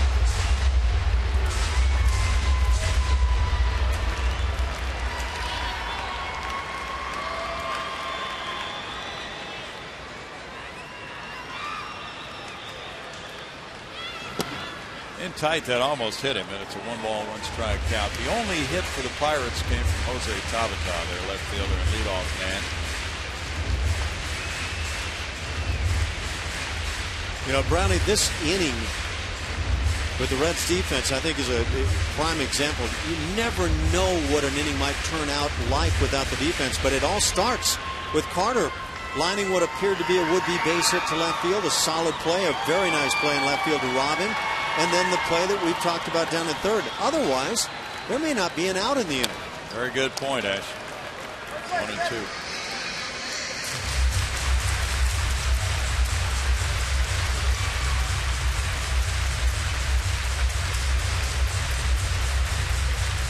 Altuve's been doing so many things well here in the month of September. He's the guy the Astros would want at the plate in this situation.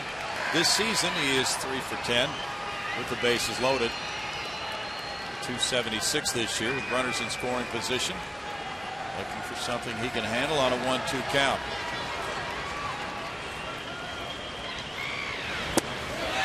Cueto gets a strikeout to end the 5th inning threat. That strikeout number 5 could be it for him. It's no runs, 2 hits, 3 men stranded.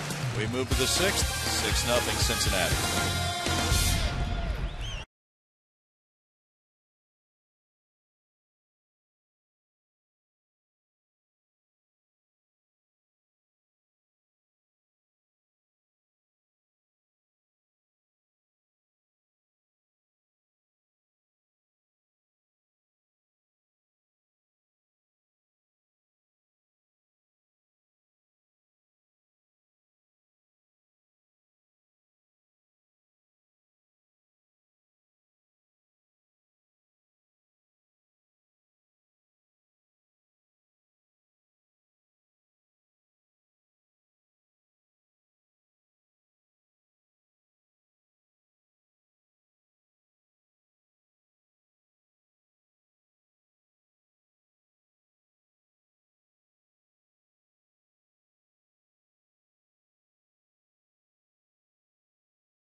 Producer for many of our telecasts is on the right there. His wife April there, and his son Holden enjoying Astros baseball from Minute Maid Park. MLB.TV celebrates 11 years. Keep up with the pennant races and catch the rest of the season in HD quality. Watch every out-of-market game live on more than 350 mobile and connected devices. Visit MLB.com TV today. And we now move to inning number 6. Lucas Harrell on the mound. The Reds have had 3 two-run innings, the 2nd, the 4th, and the 5th. And there's ball 1 to the man who's driven in 4 of their 6 runs, Zach Cozart. 2-run homer in the 2nd, 2-run single in the 4th. And Dominguez takes care of that one. 1 out.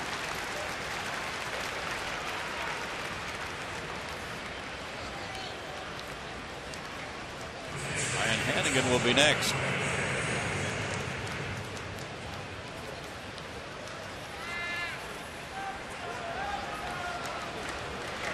6-0 for the Reds, 0-5-0 for the Astros. Cincinnati is stranded 3. Houston has left 5. That's a strike for Lucas Harrell.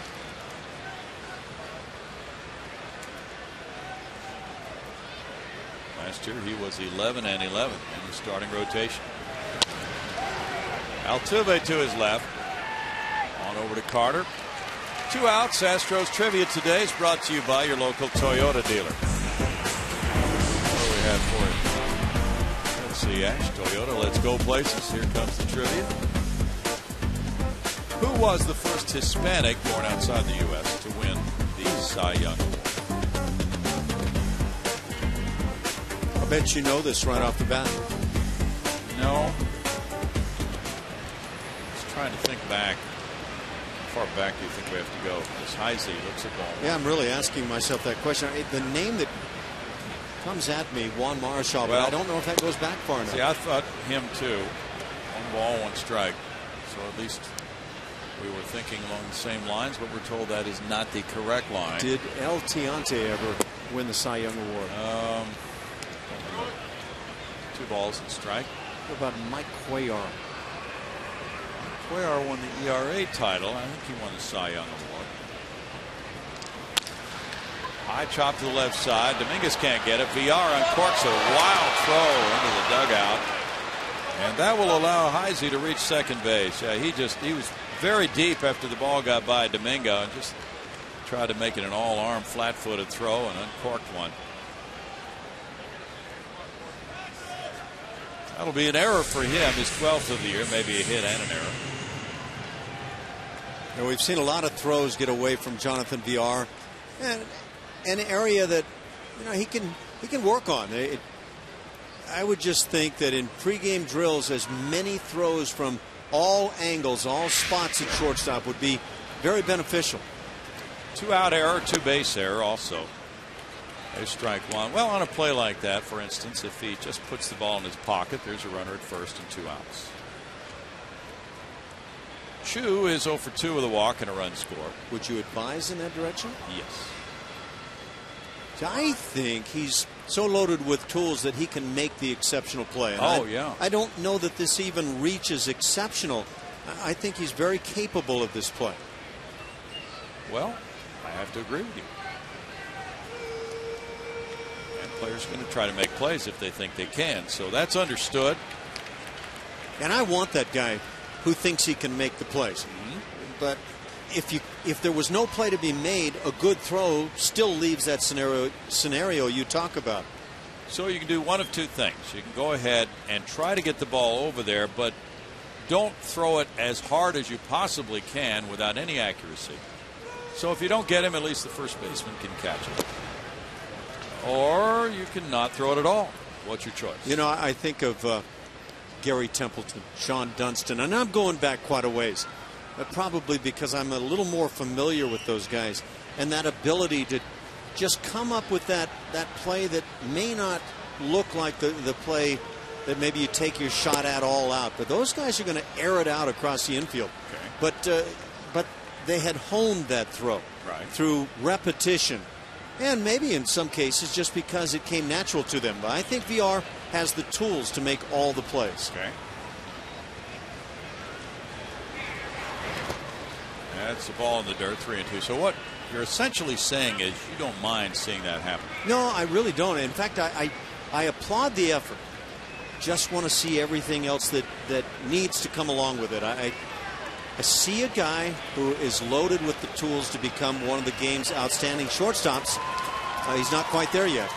Well, and there's nothing wrong with this club this year in having him try that play. Nope. Find out what he can't do so he'll know what he should try to do. There's another walk to Chu and his 2nd of the night. That's the 3rd walk for Harrell and the 5th walk for Astros pitching. Yeah, you know, you make a lot of sense with what you're saying there, and certainly that's a part of the growing maturity situation for a young player. Look, in no way am I saying it's right. It's just what I believe. Now, if I were looking at a guy that I thought was short on tools, I'd probably say, go ahead and eat it.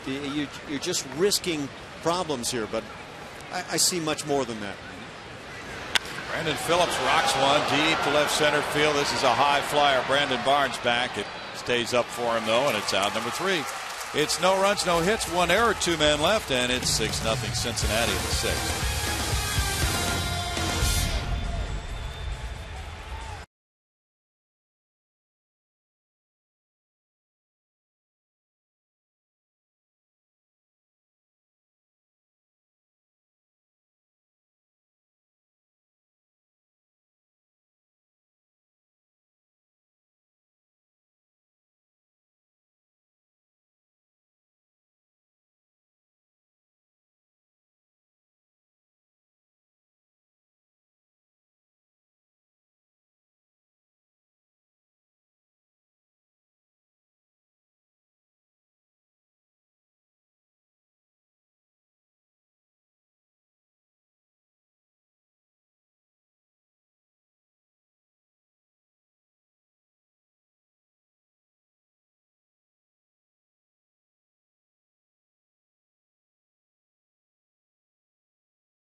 Answer our trivia question.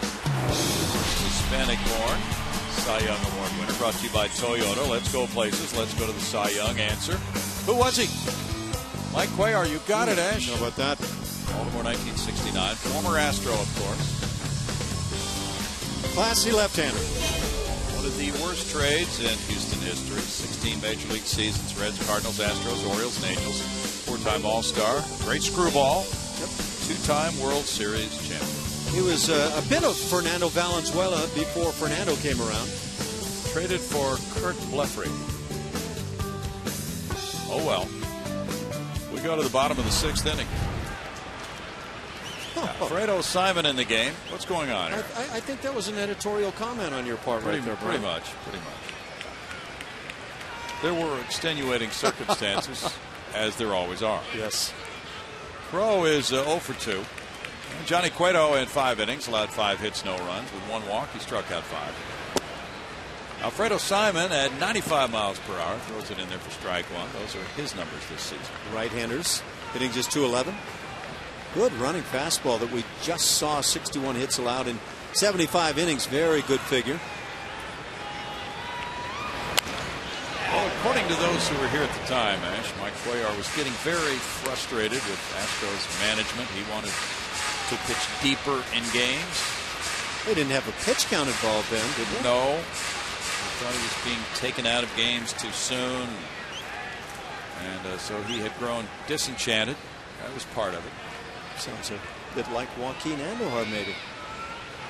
There's Joaquin. Won a Cy Young Award as well. 1 ball, 2 strikes. Well, he certainly blossomed once he got out of Houston and moved on to Baltimore. Sometimes it just takes a new set of circumstances. But it's not like Joaquin wasn't successful here in Houston. If you could just figure out which arm to put that one-arm jacket on. Wasn't that fun to watch him when he ran the bases? He was a right-hander and he put the jacket over his left arm only. Yeah, you want to make sure and keep that glove arm supple. Still 1 ball, 2 strikes for Alfredo Simon, who used to be known as Alfredo Simon when he was with Baltimore. Last year, Alfredo Simon, though, had a much better ERA than he ever did as Alfredo Simon. Well, you're going to stick with Simon then. Yeah. No doubt about it. Simon said 2.66 last year. Did he really?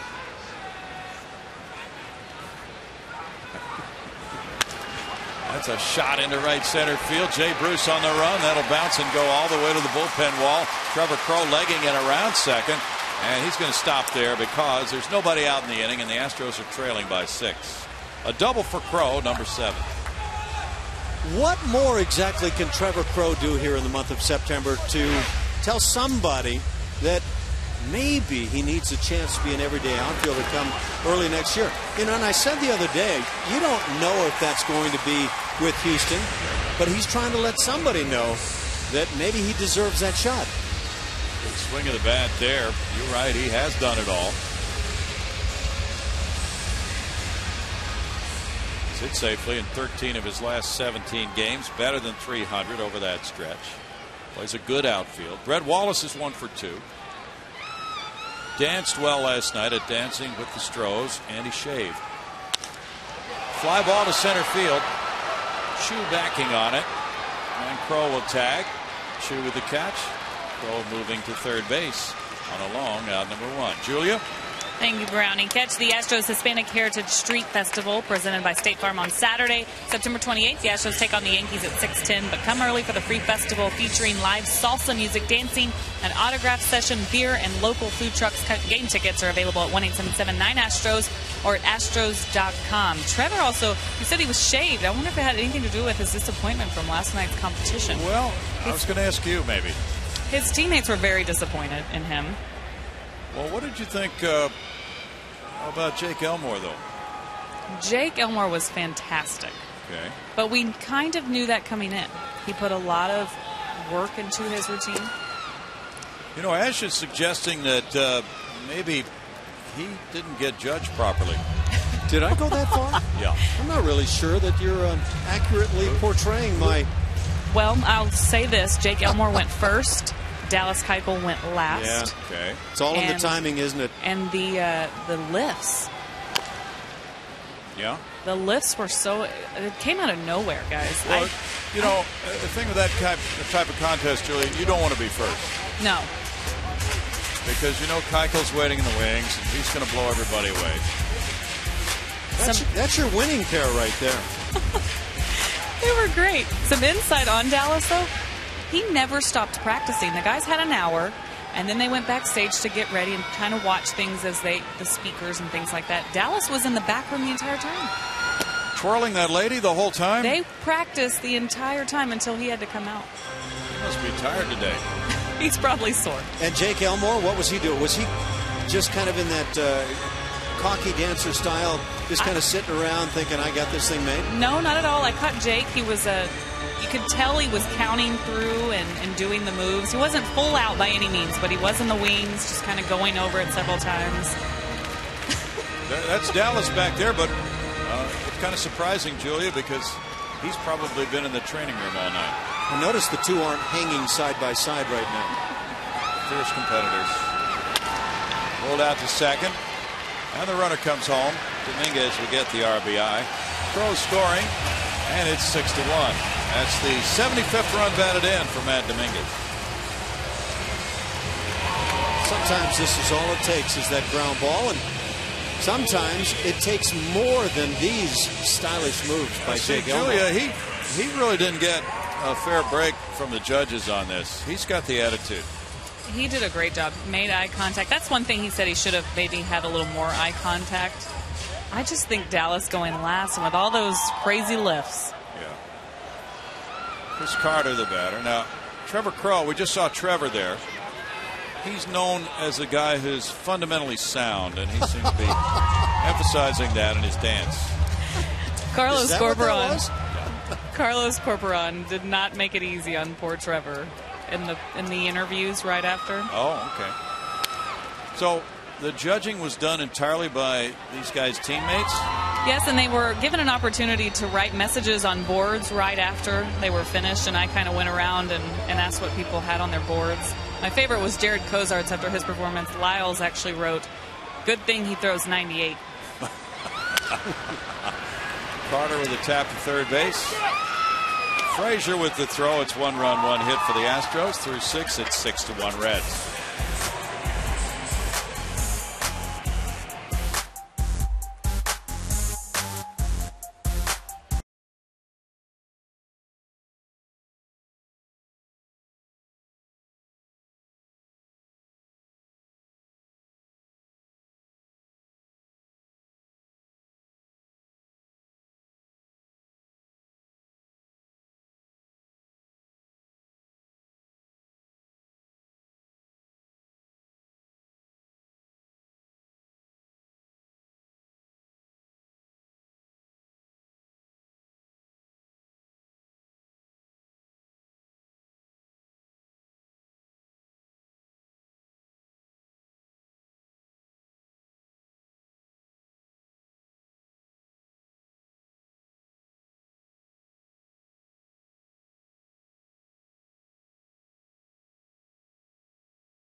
Six-1 ball game. The Reds lead it. We go to the 7th inning, and the Reds have out-hit the Astros. No, they haven't. They're tied at 6. The Astros have the only error in the game. We go to the 7th inning, and it's Joey Votto batting. He has a single and a walk. There is strike 1. Is that your alter ego that corrects you at times? No. The scoreboard wasn't quite up yet, and I thought maybe the Reds had out-hit the Astros, but kind of surprising they haven't. Outscored them 6-1, but the hits are even. 1 ball, 1 strike. How many times do you think a major league club that leads its opponent in hits wins a major league game? I would say the vast majority of the time. Yeah. Unless that ugly culprit in the walks column comes up. 5-1 in walks. Astros pitchers have allowed the 5. That's an ugly culprit, all right. Of course, the extra base columns can tell a big story as well. All the way. Still 1-2 to Votto.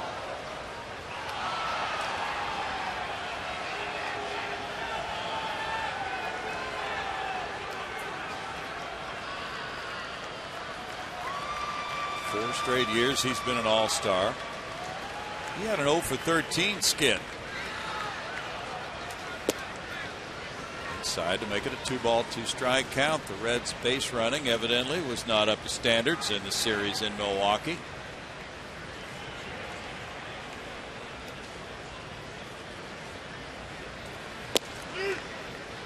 That's a strikeout looking for Votto. Out number 1 for Harrell. It's his first strikeout as well. I don't think Joey Votto's in full agreement about this pitch being called a strike. That fastball runs back to the inside edge. It didn't appear to be. It's very close, if not on the plate. Just checking his strikeouts, Ash. That's number 131. There's ball 1. Votto with 131 strikeouts. Last year he struck out 85 times. I'd be curious how many of this figure on this year have come looking. Yeah. Altuve backhands. Throwing to get Jay Bruce. This moment in history is brought to you by the MD Anderson Cancer Center. September 16, 1988, Tom Browning pitched a perfect game against the Dodgers, striking out 8, allowing only 8 balls to be hit out of the infield in a 1-0 win, part of a 3-game stretch, in which he retired 40 straight, 1 shy of the record. Who set that record, you know? What? I think I know. It's really a... Is it from a back-to-back no-hit combo that the guy put together? I think it's Jim Barr of the Giants. Ooh. So it wouldn't be Wouldn't be somebody who would come to mind immediately, but we'll try to check on that between now and September 29th. There is strike one to Ryan Ludwig. September 29th is the final day of the season, so that's why we have to do it before then. No balls, 2 strikes. Ludwig is 0 for 2 with a walk. There you go, setting arbitrary timelines on everything we do. Well, it's not one of those things that would be on the front burner, right?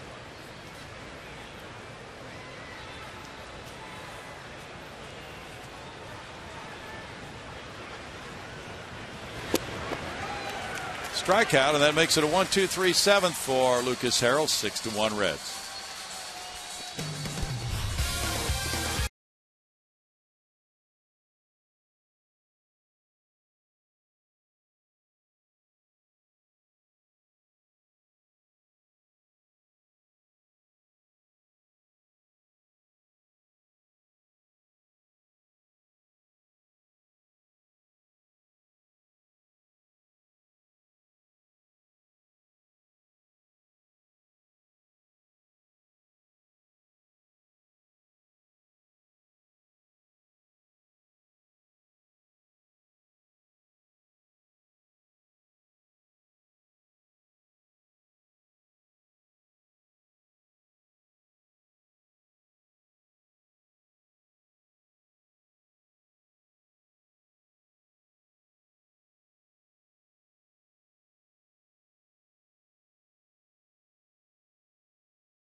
Continue their part as the spoiler tomorrow in Game 2 of the series versus their old Central rivals, the Cincinnati Reds. Coverage begins at 6:30 p.m. on Comcast Sportsnet. Let's look ahead to tomorrow's starting pitching matchup, brought to you by Chevron. Care for your car. It is Mike Leake. He's 13-6 with a 3.35 ERA. The Astros have faced him a bunch of times. He's 5-4 with a 3.76 ERA. And Jordan Lyles, he is 2-0 against Cincinnati with a 3.60. That's tomorrow night. Coverage begins at 6:30 on Comcast Sportsnet. We move to the bottom of the 7th inning. It's 6-1. Carlos Corpora on the batter as the Astros try to get something going. And Corp got a single in the 5th inning. He's 1 for 2. He was stranded at third base, though. Well, we're going to have that answer for you about the previous record of 41 consecutive batters retired. Jim Barr of the Giants did it. You are good. That was a complete guess. But Bood's already got it long before September 29th. 0-2. Mark Burley retired the first 17 batters he faced against the Twins. And set the new mark at 45 in a row. How about that? 45 straight retired. That on the heels of the perfect game? Yep. 1 ball, 2 strikes. Wonder how many fans remember the great catch by Dwayne Wise to preserve that perfect game. Several would. That was memorable. The way he climbed that wall in left center field to catch it. Strikeout looking. Corcoran retired. First strikeout for Simon.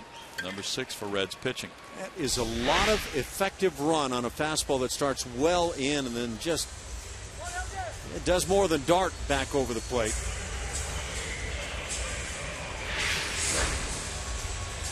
L.J. Ho's got an infield hit to short in the 5th inning. He's 1 for 2. Rays lead the Rangers 6-2. Steve Bunin was talking about that game. He'll have more on it later. They're in the top of the 9th in St. Petersburg. There's ball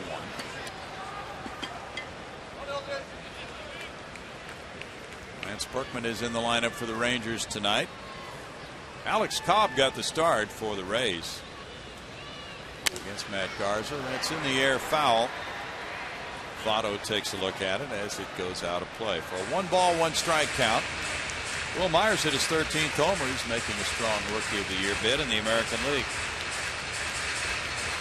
So both those clubs have identical 81 and 67 records. A lot of wild card implications at work in that series. It's a 4-game series, by the way. And Cleveland's just a half game behind both of them. 1 ball, 2 strikes. The Indians, like a club, just laying in the weeds, and they just keep picking up wins and get a little bit closer. They do. Tampa Bay really socked it to Matt Garza tonight. They got 6 earned runs in 4 1/3 innings against him. Matt Garza has not been the guy that was anticipated pitching down the stretch. No, he hasn't. He's been something of a disappointment. Alex Rios, though, has played quite well for the Rangers, but they still miss Nelson Cruz. 3 balls, 2 strikes. Now Johnny Peralta can rejoin Detroit for the playoffs. I think maybe 2 games before the end of the regular season. He's working out with the Tigers, but they've made it clear to him that he will not reclaim the starting shortstop job. Talking about him being a left fielder next year. Interesting.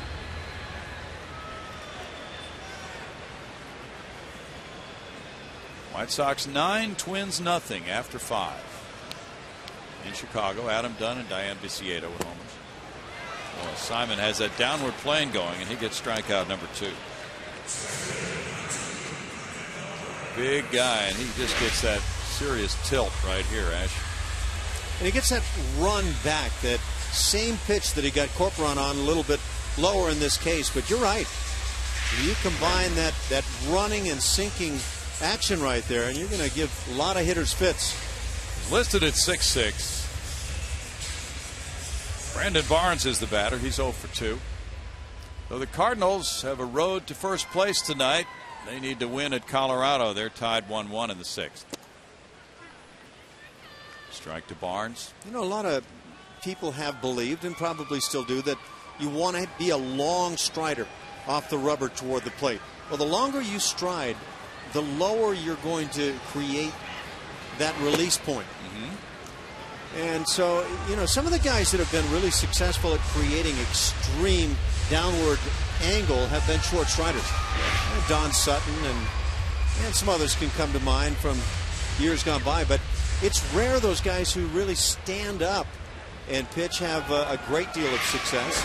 But you're right, all the talk seems to be about creating that downward angle. I hear it all the time. Tom Seaver had such a huge stride, and he would drive and drop that back knee to the ground. He did not get a downward angle, but it was a very unique low flat angle. Yeah. And then he could get hitters swinging and missing underneath that four-seamer when he threw it upstairs. He was very unique in what he brought visually to the hitter.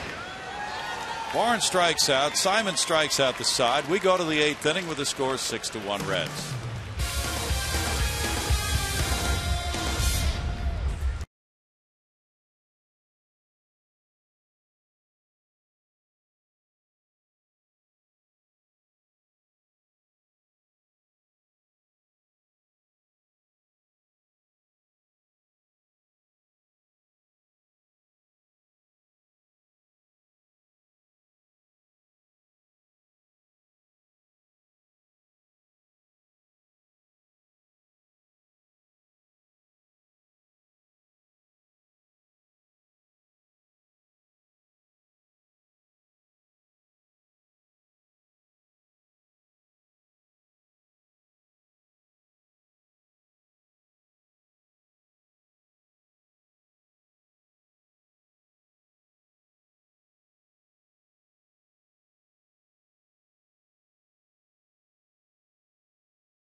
And we do the game summary. It all got started with this home run early for the Cincinnati Reds. That picked up by Zach Cozart, a 2-run shot. So they led it 2-0 early. Then they get a big 2-run hit by Zach Cozart. 4 RBIs on his night. In the 5th inning, they pick up another pair. Jay Bruce had the big blow, 6-0 lead at the time. And they now lead 6-1. And there's a foul ball from Todd Frazier, who's 0 for 3. 6-1 is the score, as Ash mentioned. The hits are even at 6. The Astros have the only error. Each club has stranded 5. Harrell bounces the breaking pitch. It's a 1-ball, 1-strike count. Harrell had a 1-2-3-7. Bedard went the first 4. Harrell is in his 4th inning now. It's a 1-ball, 2-strike count.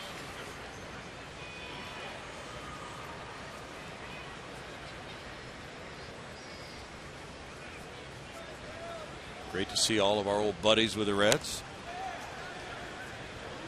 We've missed them. Marty Brenneman and crew. Yeah.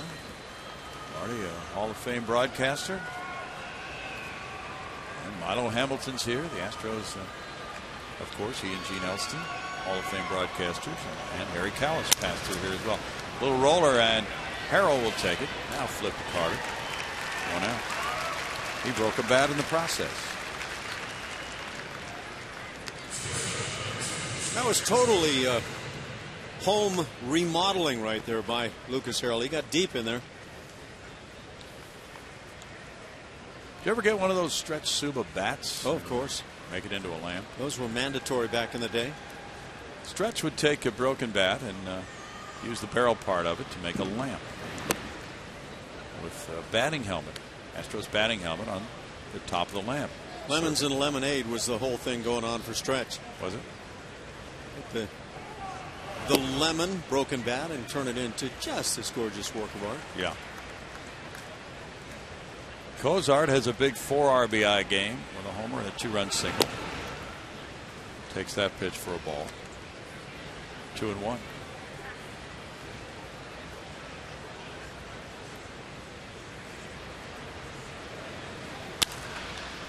That's in the air, and Chris Carter goes for it into foul territory over by Seats.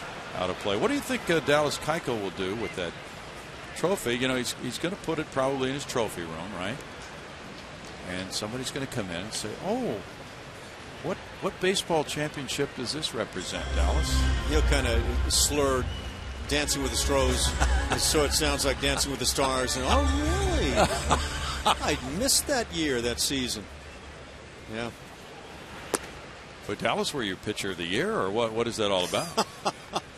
3 balls and 2 strikes. That'll trump an ERA crown anytime. That's a lot bigger than a Cy Young award. Backhanded, now Dominguez scrambles and fires and gets a good recovery throw over there to get Cozart 2 out. That's well done.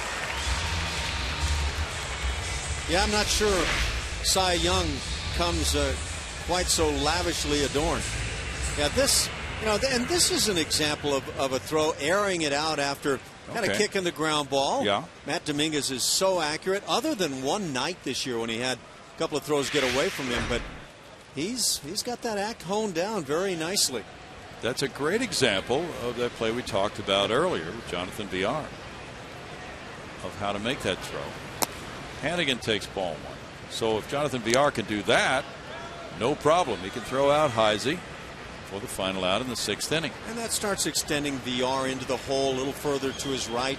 Throws up the middle, become unique, but you practice and practice and practice.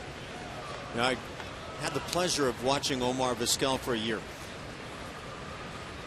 And these plays, these random extreme plays, don't just suddenly happen and, oh boy, he makes it.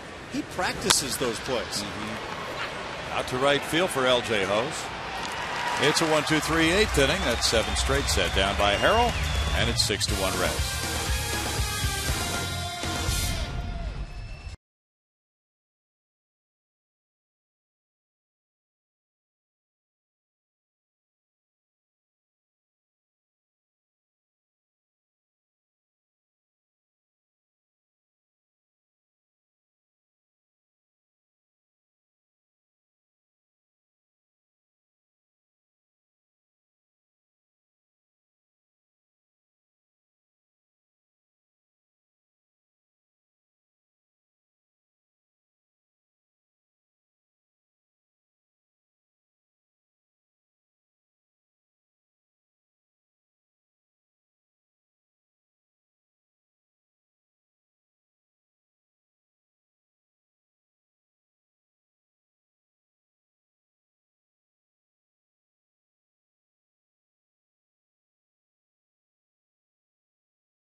day after for the best fireworks show in town, presented by Marathon Oil Corporation, featuring the top songs of 2013. Call 1-877-9-ASTROS or visit astros.com to get your tickets today. You guys.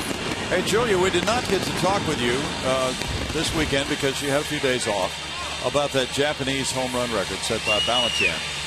Did you hear about that? He has 57 home runs now, and he set a new record in Japan. I sure did. I enjoyed hearing the controversy of whether or not they were going to pitch him. There were still 20 games left, I think, at the time, and there was all this talk that maybe Japanese pitchers were just going to walk him the rest of the season. I'm kind of glad that they finally let that go. It's incredible. Yeah, 57 home runs. That's a big year. Jonathan VR is the batter. He's over 2 with a walk. But we wanted to ask you about the baseball in Japan, because the story said the baseball is juiced in Japanese baseball. Have you read stories about that? When you've been there, have you witnessed that? I haven't. I can't say that for sure. I've heard that they're not as good as the baseballs over here. Okay. But apparently they're getting better.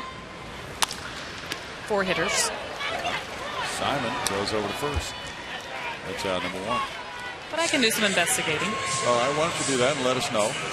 Juice baseball sounds to me like sour grapes. Yeah. Well, of course, but you know the same thing is done in the U.S. where back when the Babe did it and Lou Gehrig and the boys, those were the dead ball era guys. Yeah. Really, they were hitting them 600 feet in the dead ball era. Jose Altuve is 1 for 3. You know, the remarkable thing is, in this day and age, the baseballs are still hand-stitched. That's ball 1. Yeah, I don't know how they do that. You look at all the balls fouled off and given away and batting practice and everything every day in just the major leagues. You're not talking about the minor leagues and then college and everywhere else. It's just incredible. Isn't it, though? 1 ball, 1 strike. They use those long needles to sew those stitches and bring those pieces of the baseball together. Get those from fishing camps, I hear. Well, that could be. That could very well be. There's a shot on the ground into left center field. Altuve has another multi-hit game.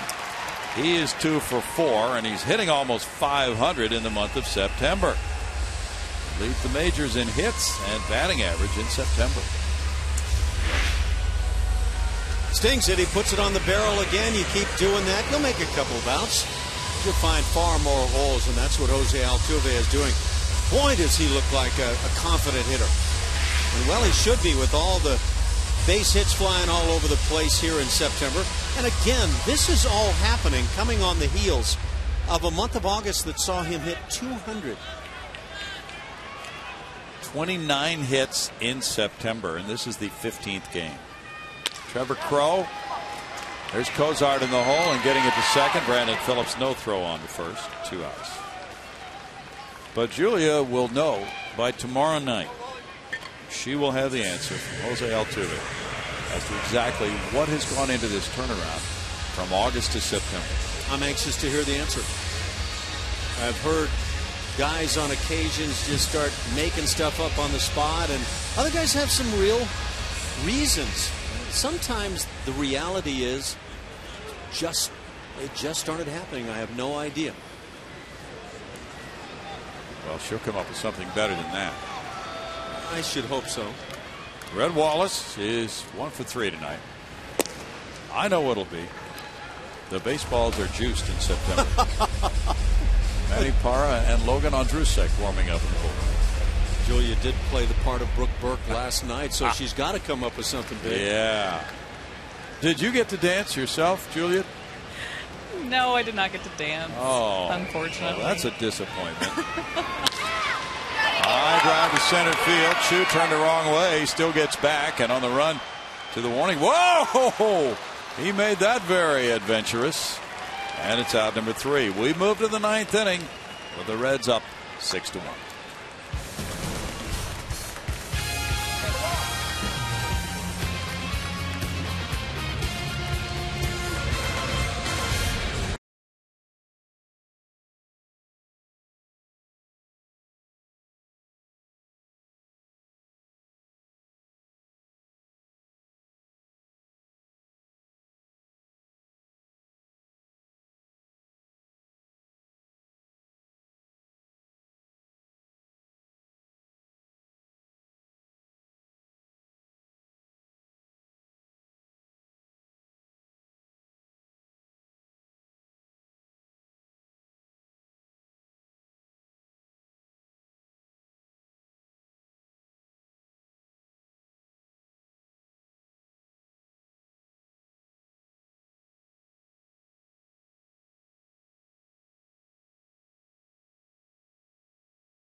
Comcast Sportsnet is brought to you by Southwest Airlines. Find our fares online only at southwest.com. And by Jack in the Box. Go big at participating Jack in the Box with Jack's really big chicken sandwich combos for only $3.99 plus tax. Ninth inning arrives at Minute Maid Park. That was from last night's Dancing with the Stros. Jared Cozart and partner. There is strike one from Lucas Harrell. Chris Heisey's in the box. He is 0 for 3. I thought that was nice the way Jared Cozart seemed to be allowing the spotlight to be on his partner. Yeah. That's what a gentleman does. Mm-hmm. 1 ball, 1 strike. He is a considerable gentleman based on what I just saw. Yeah. It's 2 balls and a strike. Will Myers homered and had 3 runs batted in. Alex Cobb pitched 8 solid innings, and Tampa Bay beat Texas 6-2. That gives Tampa Bay the lead now in the first of 2 wild card spots in the American League. The crowd was 10,724 in St. Pete. VR comes in, fires to first. Well, the way he played that, he was going to have to fire it, and he pulled that play off quite well for out number 1. Got the big arm. That's the big arm right there, Brownie, and clearly he's got it. Mm-hmm. I mean, that's a part of the arsenal, and nice to be able to see him cut it loose like that and put it on the money. He gunned it. Harold's in a groove now. He's set down 8 in a row. Facing Chu next. Chu is 0 for 2 with a couple of walks and a run scored. There's ball 1. Yeah, quite frankly, that play just made by VR is one of those where the scouts will all of a sudden take notice, and you see the pens come out and the writing starts. This guy can really throw from shortstop, might be able to make all the plays.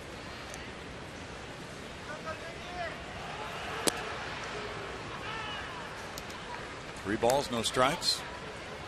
They put it on an iPad these days. That may be the case. And then you immediately transfer back to the mothership. 3-1. There they are. Yeah. See any iPads down there? See, well, I don't know about iPads at the moment, but they're writing. They're saying, man, this kid can really throw. And have you seen him run? See any legal pads down there? I don't know that any of those guys are allowed legal pads. 3 balls, 2 strikes. Logan Ondrusek is warming up for the Reds. Brewers 3, Cubs 1, bottom of the 6th inning. White Sox lead the Twins 9-0 in the 6th. Cardinals 1-1 in the 7th at Colorado. Bottom of the 7th. Chu takes his 3rd walk. And that is number 4 for Lucas Harrell, number 6 for Astros pitching. Brandon Phillips will be the batter. He's 1 for 4.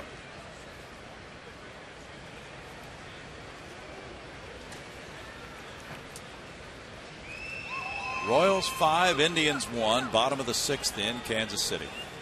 Monty Chisenhall hit his 11th home run for Cleveland. Diamondbacks lead the Dodgers 2-0. They're in the top of the 4th with Trevor Cahill on the mound for Arizona. Paul Goldschmidt hit his 33rd home run. 1-0. Well, starting pitcher Eric Bedard threw 70 pitches. Now Lucas Harrell has thrown 70 pitches.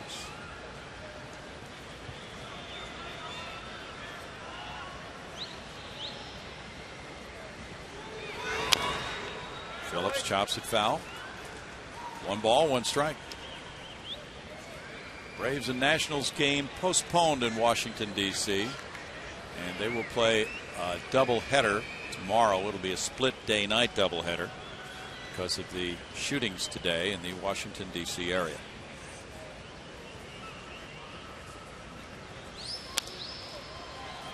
Still 1-2, or 1-2 now, rather. That Padre game, the 1-hitter by Cashner, giving San Diego its 69th win, really upsetting Pirate fans. They're 48-27 at home, and at PNC Park, they got only 1 hit tonight. The Angels have the early lead 2-0 at Oakland. They're in the top of the second. Jared Parker pitching for Oakland. He was scratched yesterday because he was sick. And that's a strikeout of Phillips. That's number 3 for Lucas Harrell. 2 outs, and it's Votto batting. And with this, number 9 in terms of strikeouts on Reds hitters for the night. That's hard sinker down out of the strike zone. Joey Votto is 1 for 3 with a walk tonight. Votto came into this game hitting .427 at Minute Maid Park in 33 games.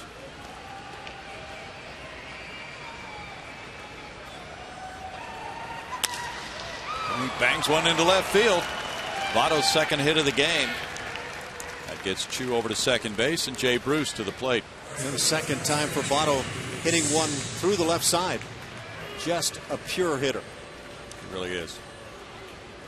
Often hits to left field. Like a golfer reminding himself about the swing that works. Is that what you should do? I can't give you that specific information. I've heard that from good golfers. Okay. Actually, I think I've heard you say that. That's hit number 7 for the Reds. Jay Bruce has a pair of those. He's driven in 2 runs. He has a walk tonight as well. Had so many games like this as he returns close to home. There's strike 1. Rick Porcello and Detroit beat Seattle 4-2 in Detroit. Porcello goes to 13-8. He beats Joe Saunders, who's 11-15. Joaquin Benoit gets save number 21. Porcello struck out 10. There's a strike in 6 innings. The Tigers are just coasting now, getting close to clinching. Miguel Cabrera was 1 for 3 with a walk tonight. Is he going to hang on and win that batting title? He's at 349. That should give him enough to win it. Mike Trout just took an 0 series here in Houston, though he did reach base numerous times. I believe 6 walks picked up by Trout.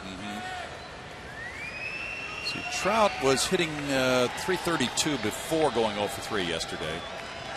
So yeah, Cabrera should have it pretty well sewed up by now. 17, 18 points in less than 2 weeks. Yeah, he couldn't lose that. It's 2-2. Cabrera started the night at 350. And he's at 349 now. And Trout started the night at 330. So 20 points in 2 weeks. Nah, he couldn't make that up. Mathematically, could he? Yeah, probably. But 20 points in 2 weeks, maybe not even mathematically with as many at-bats as they have. When you're talking Miguel Cabrera, I think it becomes all the more real. Shot foul by Bruce. But, you know, some of those final day batting races are fun, aren't they? Think back to George Brett and Hal McRae. Oh, yeah. Back in, what was that, early 80s maybe?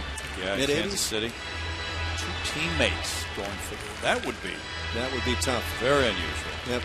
Battling a teammate. And then there was a fly ball hit to the Twins left fielder, and he misplayed it.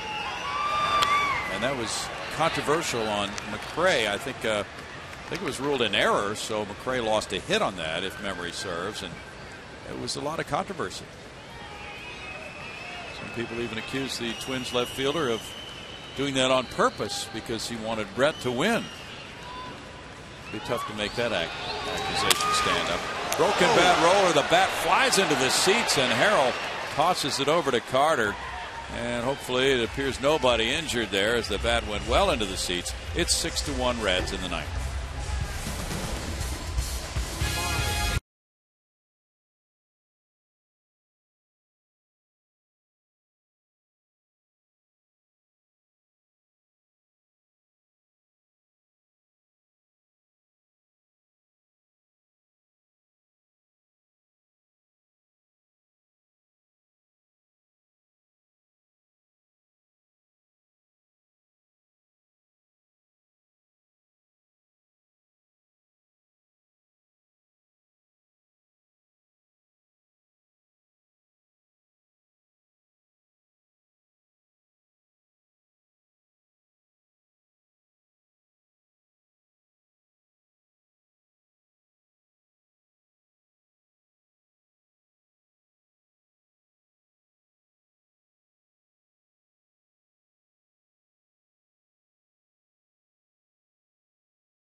Need to make it work right now, and there are the folks with that jagged end of the bat that came flying into the seats.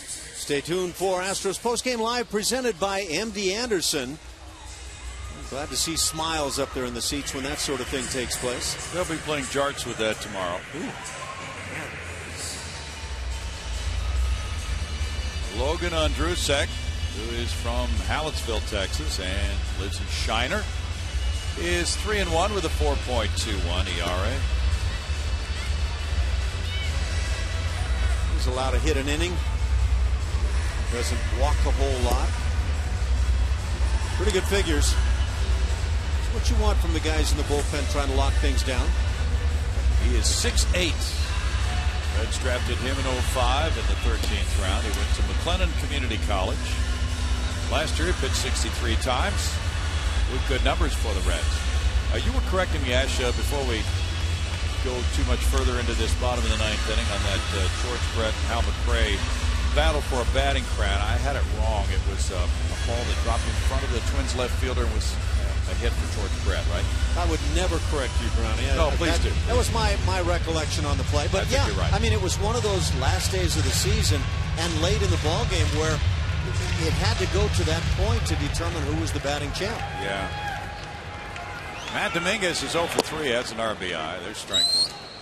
And then we were just reading about that 1910 batting race. Ty Cobb thought he had a big enough lead and he sat out and he lost the batting title. And I say good for Naplejoy or Naplejoie or whatever it was. Yeah. How did he pronounce his name? I think it was Lajoie.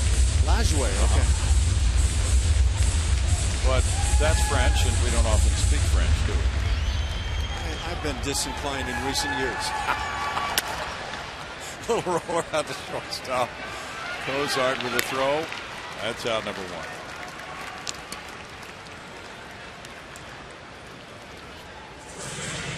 Here's Carter, the batter. Carter with a double. He's 1 for 3.